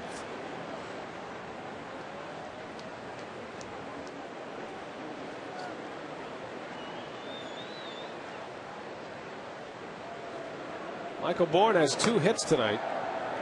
He's been a different kind of player this year. Astros picked him up 2 off seasons ago from the Phillies. And he scuffled a little bit last year. You know, he never could get the on-base percentage where Cecil Cooper wanted, you know, as far as a leadoff hitter, because that's where he projects out. I mean, he's very fast. A left-handed bat. Plays a great center field. You'd like him at the top of your order, but you know, his on-base percentage wasn't that much higher than his batting average last year. But that's been a totally different story this year. Yeah, a little bit more comfortable up there. A year under his belt. He's understanding himself as a hitter and what his job is, and that's to get on base. He'll drop down a bunt, hits the ball on the ground, doesn't hit too many fly balls. Bourne certainly had an impact in Houston. Check out these 2 plays he made on the final Sunday in Houston. The Brewers were trying to win the series. And this play in particular with men on, robbing Casey McGee of extra bases and RBIs, that could have changed the game completely. That was the game Rodriguez fired 7 shutout innings. The Brewers could not score. I remember 2 big plays in that game, one by Bourne, the one you just saw, and then a great play by Jeff Blum at third base that saved a couple of runs as well. Bourne down on strikes. Coffey has 2 punch outs. Yeah, good slider that time, and it looked like Bourne was looking for something away, something hard. Remember his last time up, you know, Gallardo gave him a pitch up and away, and he slapped it into left. Coffey throws him a slider, and he takes it. 2 outs, 2 on still, and here is Tejada, who was hitless tonight. He did walk and score in the 6th. Gallardo did a nice job in that 6th inning, working around a mess. He had the bases loaded, nobody out. Gave up just the 2 runs on a couple of sacrifice flies. And that would be the end of Gallardo's night. 6 innings, 2 runs. Hoping the bullpen can finish it off and he'd pick up his 11th win. Yeah, you did a nice job pounding the strike zone. Only 3 walks, but 2 of those back to back in that 6th. Ended up costing him a couple of runs.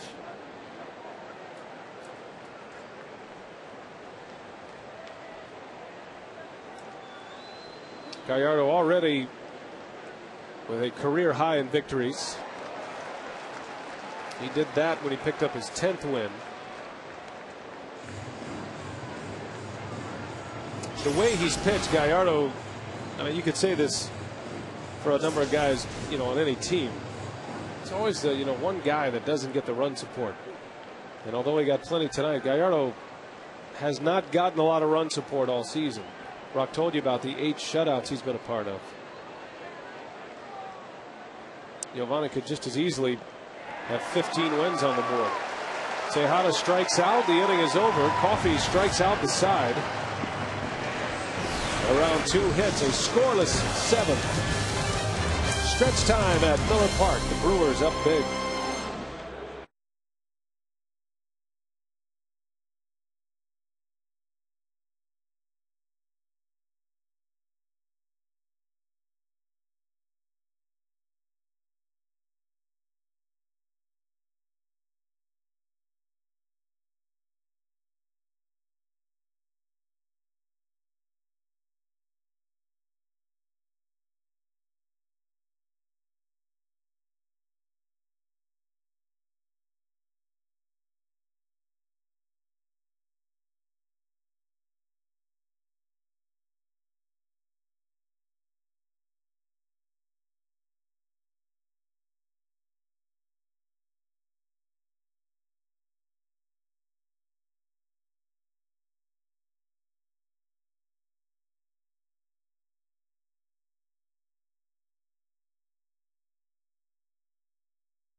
in double figures, up 10-2 right now over the Astros. And of course, we had a good time with the on-field instructional yesterday. And it was tagging up at second base, and you and Bill demonstrating what's going on out there in the proper moves. Yeah, exactly what I'm demonstrating, whether fly ball to right field, how you tag up, and how a runner positions himself when he's tagging up on a ball that's in front of him or to center or left field. Tonight, we're going to be framing up some pitches, and we're going to have Jerry Augustine on, Davey, Rock, and a fantasy camper as well from Rock's off-season fantasy camp down in Arizona. We're going to talk about that as well. Matt Barney and Rocky, I know you're looking forward to all this, aren't you? Oh, no doubt. I mean, Matt Barney is a longtime fantasy camper and probably could do an instructional on his own. I mean, he's a guy that's plays a lot of baseball, and we're certainly looking forward to tonight's instructional. Jerry and Matt Barney and David Nelson. Frank Catalanato leads off. And it'll be an extra base hit for the Cat in a pinch hitting role. Pinch hitting for Todd Coffey, and it's a double to start this 7th inning for the Brewers. Catalanato is really starting to swing the bat well. And Catalanato and Jody Garrett are starting to get some pretty good swings at the baseball. You can see that nice down and through. Gets that backspin, able to get that ball into the gap. Ball rolls all the way to the wall. So, yeah, Frank Catalanato and certainly starting to swing the bat much better. And the more playing time you get, the more comfortable that you get, and you're able to wait back and hit the ball to the opposite field. His 6th pinch hit of the year. Greeting the new Astros pitcher Jeff Fulcino rudely. 10 runs on 13 hits now for the Brewers. Fulcino is in for Gervasio. Gervasio goes 2 scoreless innings after Rodriguez gives up 10 runs in 4 innings. And Brewers finally able to get to Fulcino back in Houston. Before that, he's really been able to put together some good outings against Milwaukee. Escobar flies out for the first out.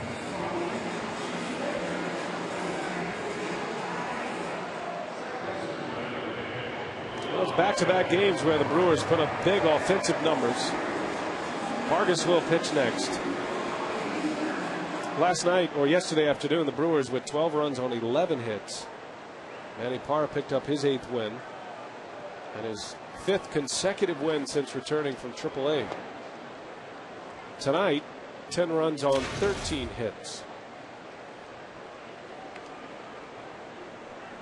And the Brewer pitching staff hoping to make it a little easier and comfortable on their manager tonight. Brewers had a 9-0 lead yesterday, and at one point, the Padres brought the tying run to the plate. Yeah, we don't want to have any of that today. Well, he talked about the law of averages with Wandy Rodriguez. And, really the first time he struggled like this all year. He's really had just one bad game until tonight. Works the same way with teams. It's cyclical, this game, and you hoped you didn't dig yourself too deep of a hole. Still plenty of baseball to be played, but I like what Ken Maka had to say. Enough talk about the standings and the race in the Central, the race in the wild card. Let's just get to 500 first. It's kind of a benchmark for baseball clubs. Get to 500, go from there. Really, if you're under 500, you don't belong in the postseason. So, you get over 500, you get 3, 4, 5 games over 500. Then you start looking at the standings and keeping an eye on that scoreboard. But right now, you got to take care of your own house. How to play better, start being a more consistent club. Tonight's a very good start with regard to that. Now Fulcino strikes out Lopez, unable to check his swing. Looked like he went.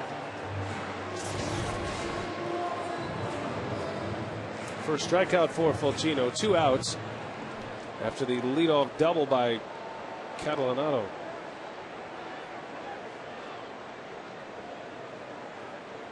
Mike Cameron 0 for 4 tonight.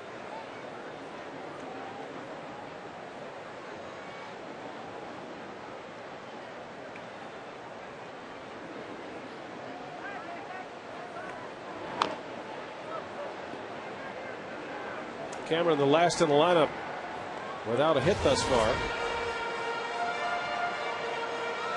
always one in every lineup where your team is scoring a lot of runs, you know. When you get guys in there having big nights, and always one guy in the lineup that's still, you know, looking for the first.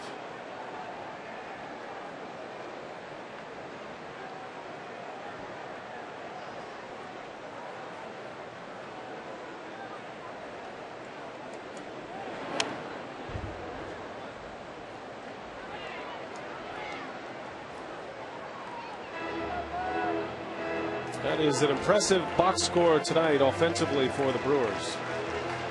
Yeah, Bourgeois with only one base hit, but it was a biggie in the first. Opened it up. It's kind of the tale of 2 runs in the first inning. Braun hit the 2-run homer with 1 out, and then Rodriguez had 2 outs, nobody on, and the Brewers started to mount a rally. Cameron's on the board with a base hit, and here comes Catalanotto. Lee's throw to the plate, cut off. And now everybody has a hit as Mike Cameron delivers. And it's 11-2 Milwaukee. Hitting an RBI right away. And Catalanotto with a good break with 2 outs. You go on contact, and Frank able to score easily with Carlos Lee playing deep in left. A lot more left field in this ballpark than in Houston. Carlos Lee able to get a couple of outfield assists against the Brewers in Houston. Very short out there. You don't have to play so deep. Not as long as of a throw. 14 hits now for the Brewers. And Braun still with a chance at a 3-homer game.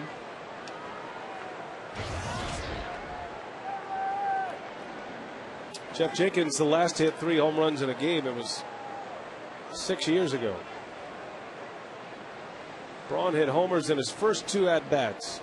2-run shot in the first, solo homer to lead off the second. 25 home runs, 84 driven in. Well on his way to a 30-homer, 100 RBI season.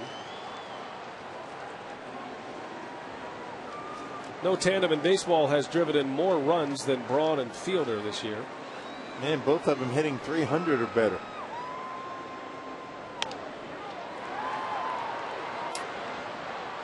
Keppinger takes the easy way. The inning is over, and we head to the 8th at Miller Park. 11-2 Blue Crew.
With his arm, 7 strikeouts in 6 innings for Gallardo, but he did it with his bat, as we've seen so often this year.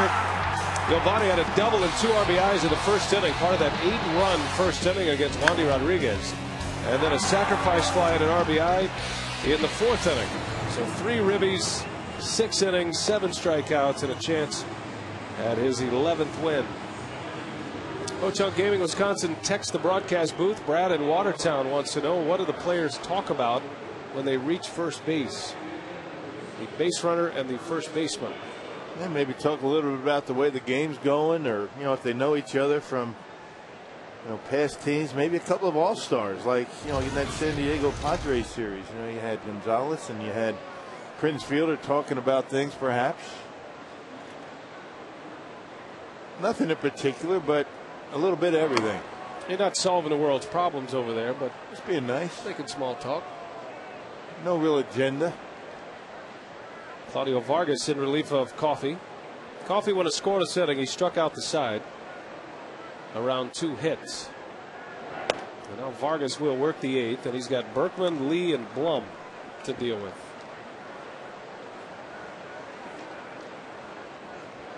I know the first base coach, oftentimes, you talk to Eddie Cedar about this, he'll have a nice chat with the first baseman from time to time throughout the entire inning. Not a whole lot going on, particularly in a game where one team is way out in front. And you got to tip your hat to Eddie, maybe trying to distract him a little bit, maybe get a late break on a ground ball. Yeah, he can multitask. Right. Kind of a three-way conversation between the first baseman, the first base umpire, and the base coach. I remember I played some first base, and there are times when you had a discussion with the umpire once in a while. Nothing game related. Talking about the weather. Fishing at Eagle River. Right. A lot of umpires enjoy hunting and fishing. Make reference to perhaps a fan in the stands. I could see where that would happen.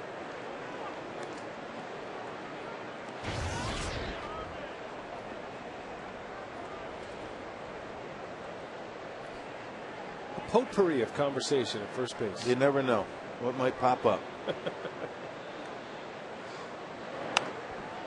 Berkman gets jammed and he pops it up, and that one drops. Man, that's just lack of communication between a couple of guys who. Well, somebody's got to catch it. I mean, you can't. Both of you can't draw the glove back, but a good pitch by Vargas in on Berkman's hands, and they both pull back, and nobody catches it. That's got to be an error on somebody. I think it hit Escobar. That's when you need a team error. It looked as though that was a third baseman's ball. And it looked like Casey was on it. Escobar initially went back. So an E5 and a base runner to start this 8th. Carlos Lee pops it up. That'll be in the seats.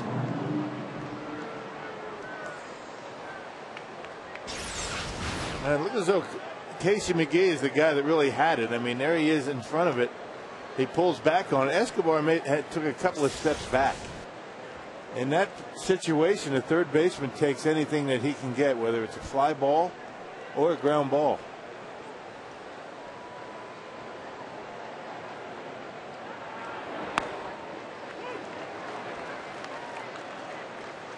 Well, Vargas looking for the double play ball here against Carlos Lee.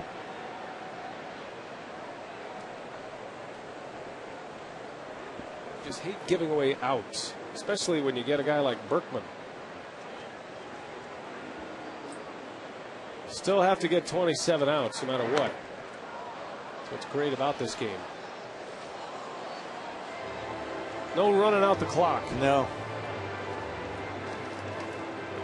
They get their 27 outs regardless of what the score is, and you prefer not to give them extra outs. It's tough enough to get through a big league lineup, 9 innings and 27 outs, but you start giving them 28, 29, 30 outs.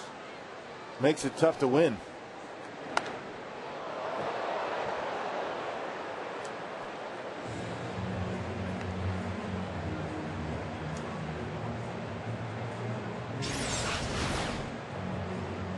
I think he was looking for a fastball in.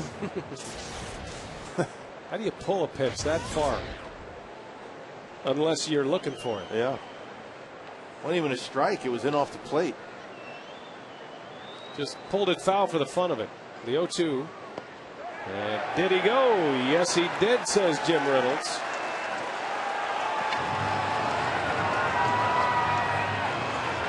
And a strikeout for Vargas. Carlos looked like he was mad, but he wasn't. He wasn't. He had a smile on his face. He went. He knew he went. Got right into the dish of the home plate umpire. Check it out. See the smile on his face? He's a character, that guy.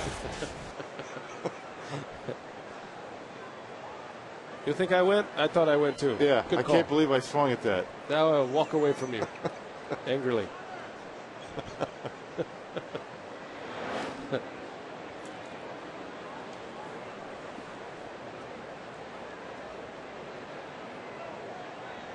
Everybody talks to everybody in baseball. Yeah. A lot of people don't know there's actually a rule. It's in the rule book. No fraternization with the opponent once the gates are open. You'd have a hard umpire who enforces that rule. Now, it usually happens during batting practice. There used to be, I'm talking about, 20, 25, 30 years ago, there was actually an umpire that was assigned in the stands to watch batting practice to make sure that didn't happen. No kidding. Now, I'm not sure what they did if they saw a couple of guys go up to each other and say hello. I mean, I don't know what the penalty is for that. Shock collar.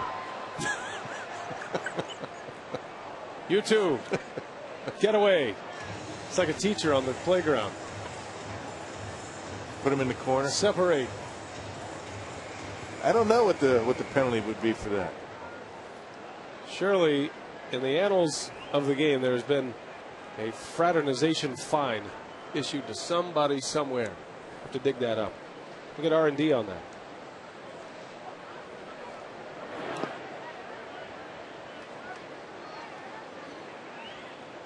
Doesn't really count with broadcasters. That's what we do, That's our whole life, fraternization. That's what we do. We fraternize. Players don't like when we end up in the other dugout, though. They've made that clear. How come you're hanging out in the Astros dugout? Oh, I was listening to the manager talk about his team. What do you want to know about his team for? He'll be going over there. Front runner. Blum strikes out.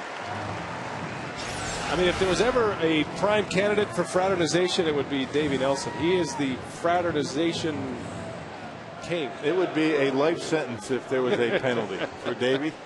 Because he knows everyone, first of all. He would be in shackles. I bet Davey's talking to Craig Kashan right now. There he is. See, he's just going and he's just bending your ear, isn't he, Craig? That's because he's such a good man. Yeah, he knows everybody. Davey hangs in a little bit different circle than most of us. He's hanging out with Hank Aaron today and Bud Selig. Right. Man.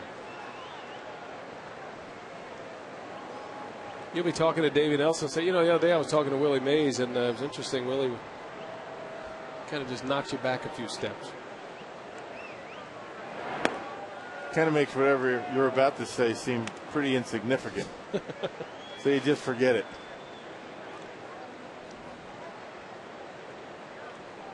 Davey Nelson scored the final run in Washington Senators history. There's some water cooler trivia for you. Monday.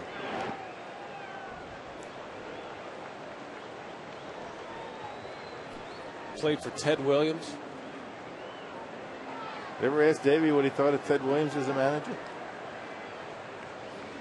I have. I wouldn't do it on the air, though. He's a good hitter. Yeah. Great hitter. Hit 400. 2-1 to Pence.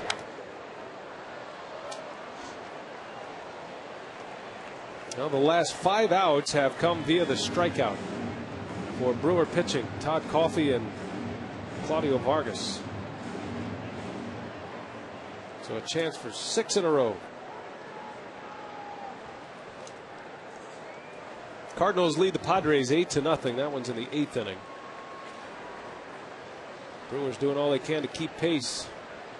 7 back to start the day. Down he goes. Vargas strikes out the side. And the last 6 outs via strikeout. There've been 2 hits and an error in the middle of all that, but Coffey started in the 7th. Vargas with 3 in a row in the 8th.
On the start, 8-run first inning for the Crew tonight. And they have kept the hammer down in tonight's Mercedes-Benz E-Class Attention Assist of the game. About 6 strikeouts. The last 6 outs, all via the K. Todd Coffey with 3 in the 7th inning. Mixed around 2 hits. And then after an error to start the 8th inning, Claudio Vargas strikes out the side, as we showed you. So that'll be something to watch for the 9th inning. Yeah, 12 strikeouts by Brewer pitching tonight.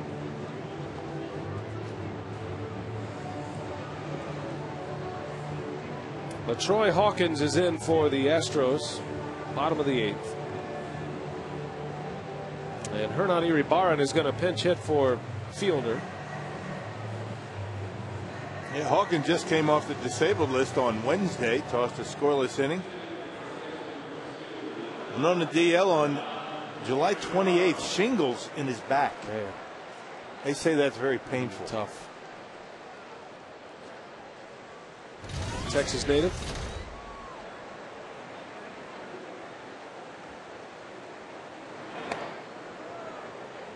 Iribarren hitting over 300 in AAA this year. Has a couple of hits as a big leaguer in 09.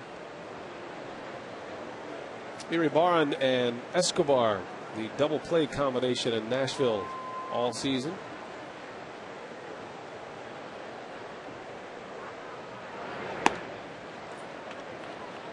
I would imagine it's a little bit calming as you see Colomé loosening.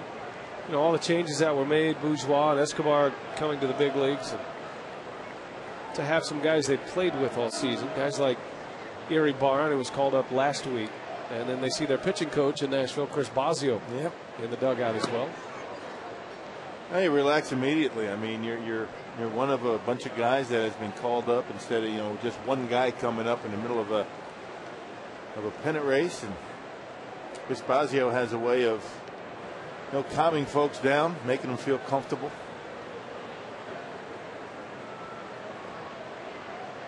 Bosio thanked us for making him feel comfortable. You and I. Really? He didn't say that to me. Oh no, he said, thanks to you and Bill for making me feel comfortable. I really haven't talked much with Chris Bosio, but I'm glad we can help. Had a couple of conversations with him the first day. He's a no-nonsense kind of guy. Has not had to make a trip to the mound tonight, which is always the benchmark for a pitching coach. Iribarren strikes out Out number 1.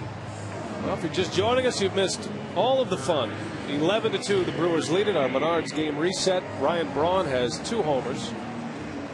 And will not get another at-bat. It's unlikely he'll get another at-bat. I hope he doesn't, unless the team bats around this inning. Braun with 25 homers for the season now. Felipe Lopez with 3 hits, 3 runs batted in. The pitcher, Gallardo, drove in 3 as well. Had a double and a sacrifice fly, and he also went 6 innings. Gave up just 2 runs on 3 hits. Casey McGee with 1 away.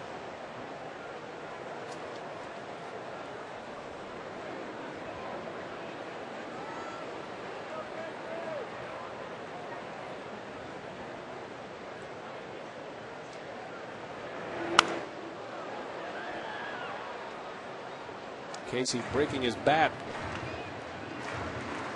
McGee batting behind fielder tonight. Couple of hits, scored twice, 2 for 3 at the plate. He continues to set the pace among National League rookies as far as batting average goes. 304 hitter to start the day.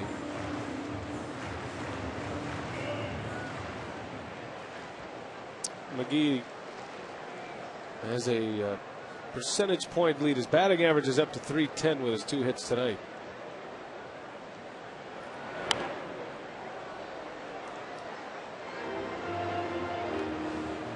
Parra of the Diamondbacks, Hannigan of the Reds.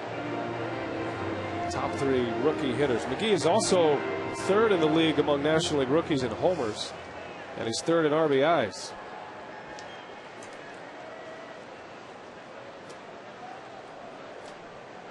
Got very little playing time the first 6 weeks of the season.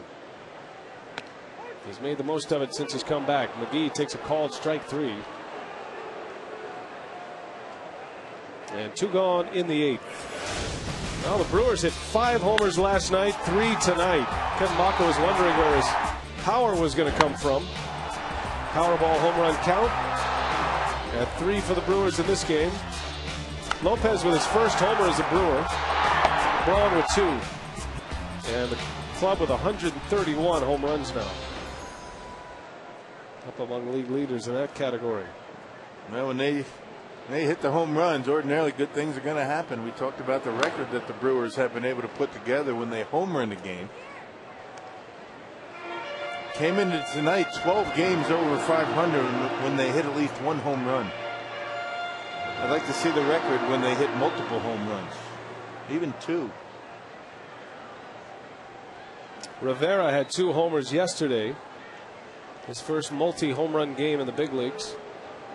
Making his 2nd consecutive start for the first time since the 06 season. He caught quite a bit in 06 for the Brewers. When he came up in June and then at the end of the year in July. Excuse me, in September. That was 3 years ago, though. Didn't see him hardly at all in 07, and then just very limited playing time, but up the entire season last year. Jason Kendall caught 149 games last year, a franchise record. Man, you got to wonder what Ken Maka's lineup's going to look like tomorrow. Does he dare deviate from what he's had out there the last 2 days? After what this lineup has produced, with the pitcher batting 8th, it really hasn't come up because the Brewers have scored so many runs early. Yeah.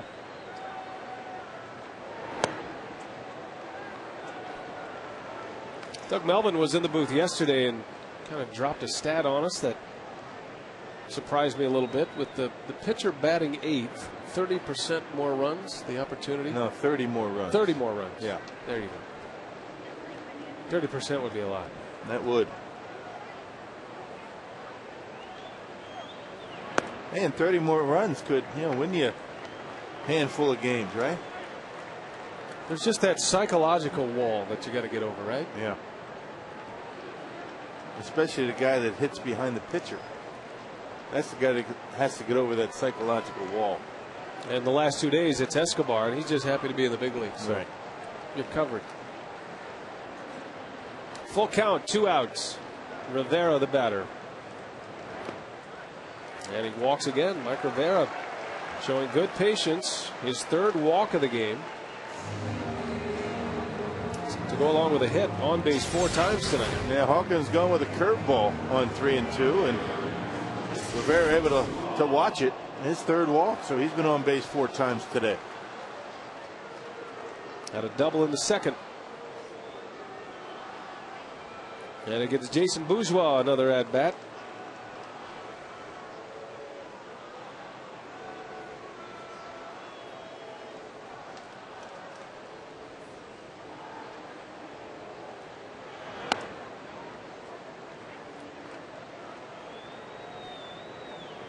There was a pitcher by the name of Steve Bourgeois who pitched in the big leagues briefly. I remember Steve Bourgeois. He's from Louisiana, came up in the Giants system. Cup of coffee in the big leagues in one season. Brewers Live coming up. Jerry Augustine will be with us tonight. Covering first base is the instructional on Brewers Live.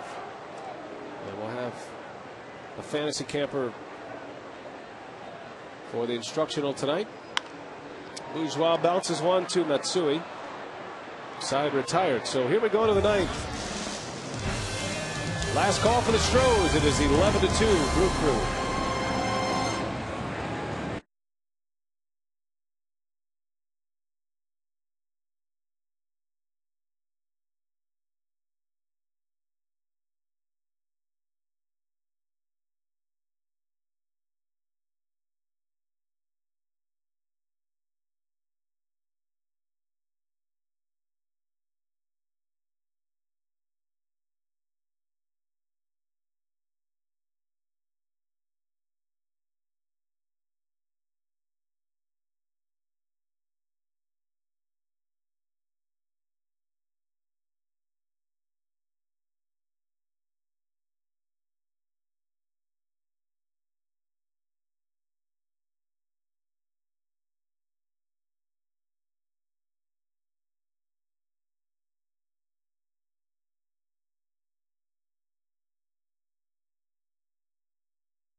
Alcides Escobar making his second start in the major leagues. Interesting, he's using J.J. Hardy's glove. He's been using this glove all year.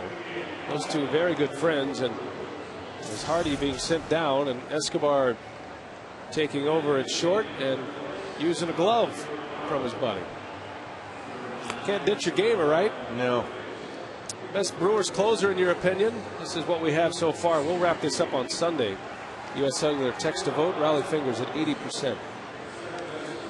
A little bit of news here as we head to the 9th. Casey McGee playing first base. This is the first inning played by someone other than Prince Fielder all year.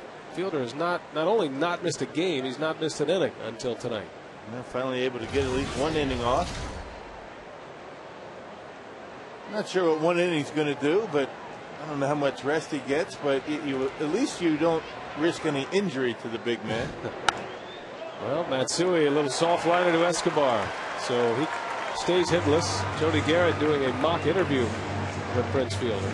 I wish we could hear that.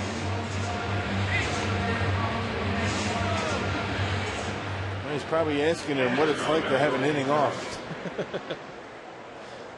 Jesus Colome is the new Brewer pitcher. Saying, welcome to my world here on the bench. So if Fielder goes the entire season, right, he misses just this one inning, right, that's going to upset him. It's like the perfect attendance rule. And you don't want to upset Prince. You do not want to do that.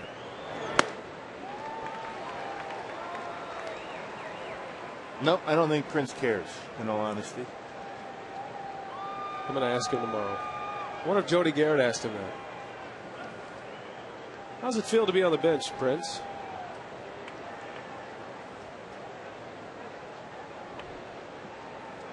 Quintero, swing and a miss.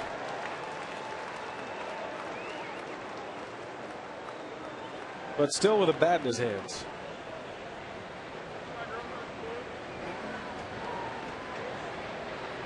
Prince loves to talk hitting. And you know, he helps a lot of guys with their offense. He's a guy who he spots a lot of things in his teammates' swings. As Quintero strikes out. Well, Astros down to their last out. Tomorrow they send up Brian Moeller against Mike Burns. Burns came up in the Astros organization, made his big league debut with Houston. So he'll be pitching against his old club. Burns back in the starting rotation tomorrow. A couple of right-handers. You figure that Ken Ma go back to his left-handed lineup. Catalinato or Garrett in right field. Great Counsell back at third. The infielder will be at first. He better be.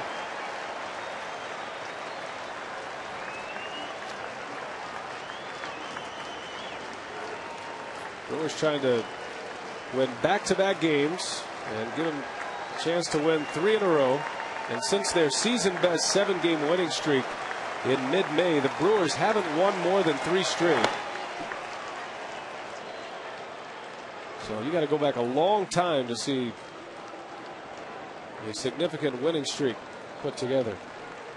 3 in a row is something they've accomplished twice since then. Most recently, the sweep of the Indians. So it's been 2 months without a 3-game win streak. This game continues as Keppinger singles.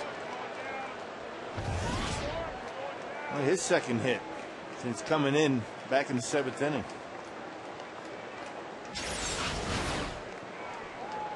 Able to center on a fastball down in the zone. Much easier to get to a upper 90s fastball when it's down than when it's up above the belt.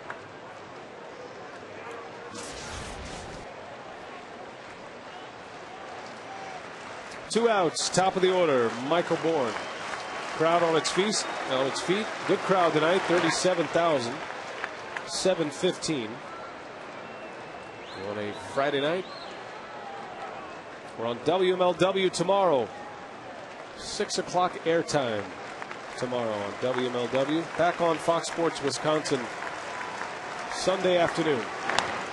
And then the Brewers hit the road.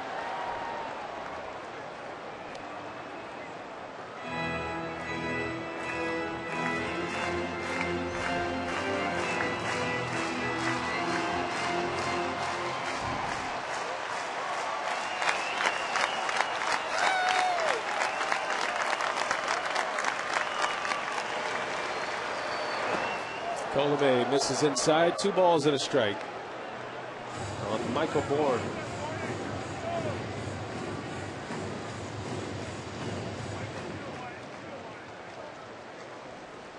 Jesus Colomé trying to finish it up. Gallardo went 6. Coffey and Vargas scoreless innings through the 7th and the 8th. Colomé here for the night. 2-2 on Bourne. Glad to see Colomé back on the mound. He was hit by a line drive his last time out. And could have very easily broken his pinky finger. Instead, it was just a glancing blow and a bruise. But he couldn't straighten out his pinky for a couple of days. If you get hit on the finger, that's the one you want to get hit on. He said he thought it might help him with his changeup. It still bothers you, but it's not essential.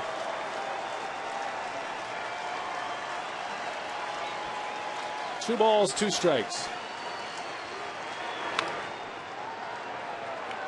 Lopez to McGee. That's the ball game. Nice win for the Brewers tonight. Back-to-back wins for the Crew. 11-2 the final score. Gallardo goes to 11-9 with the victory. And the Brewers beat Wandy Rodriguez and the Astros handily tonight. They'll look for 3 in a row tomorrow. Stay with us now. Brewers Live, sponsored by Lincoln Mercury. Coming up after the break.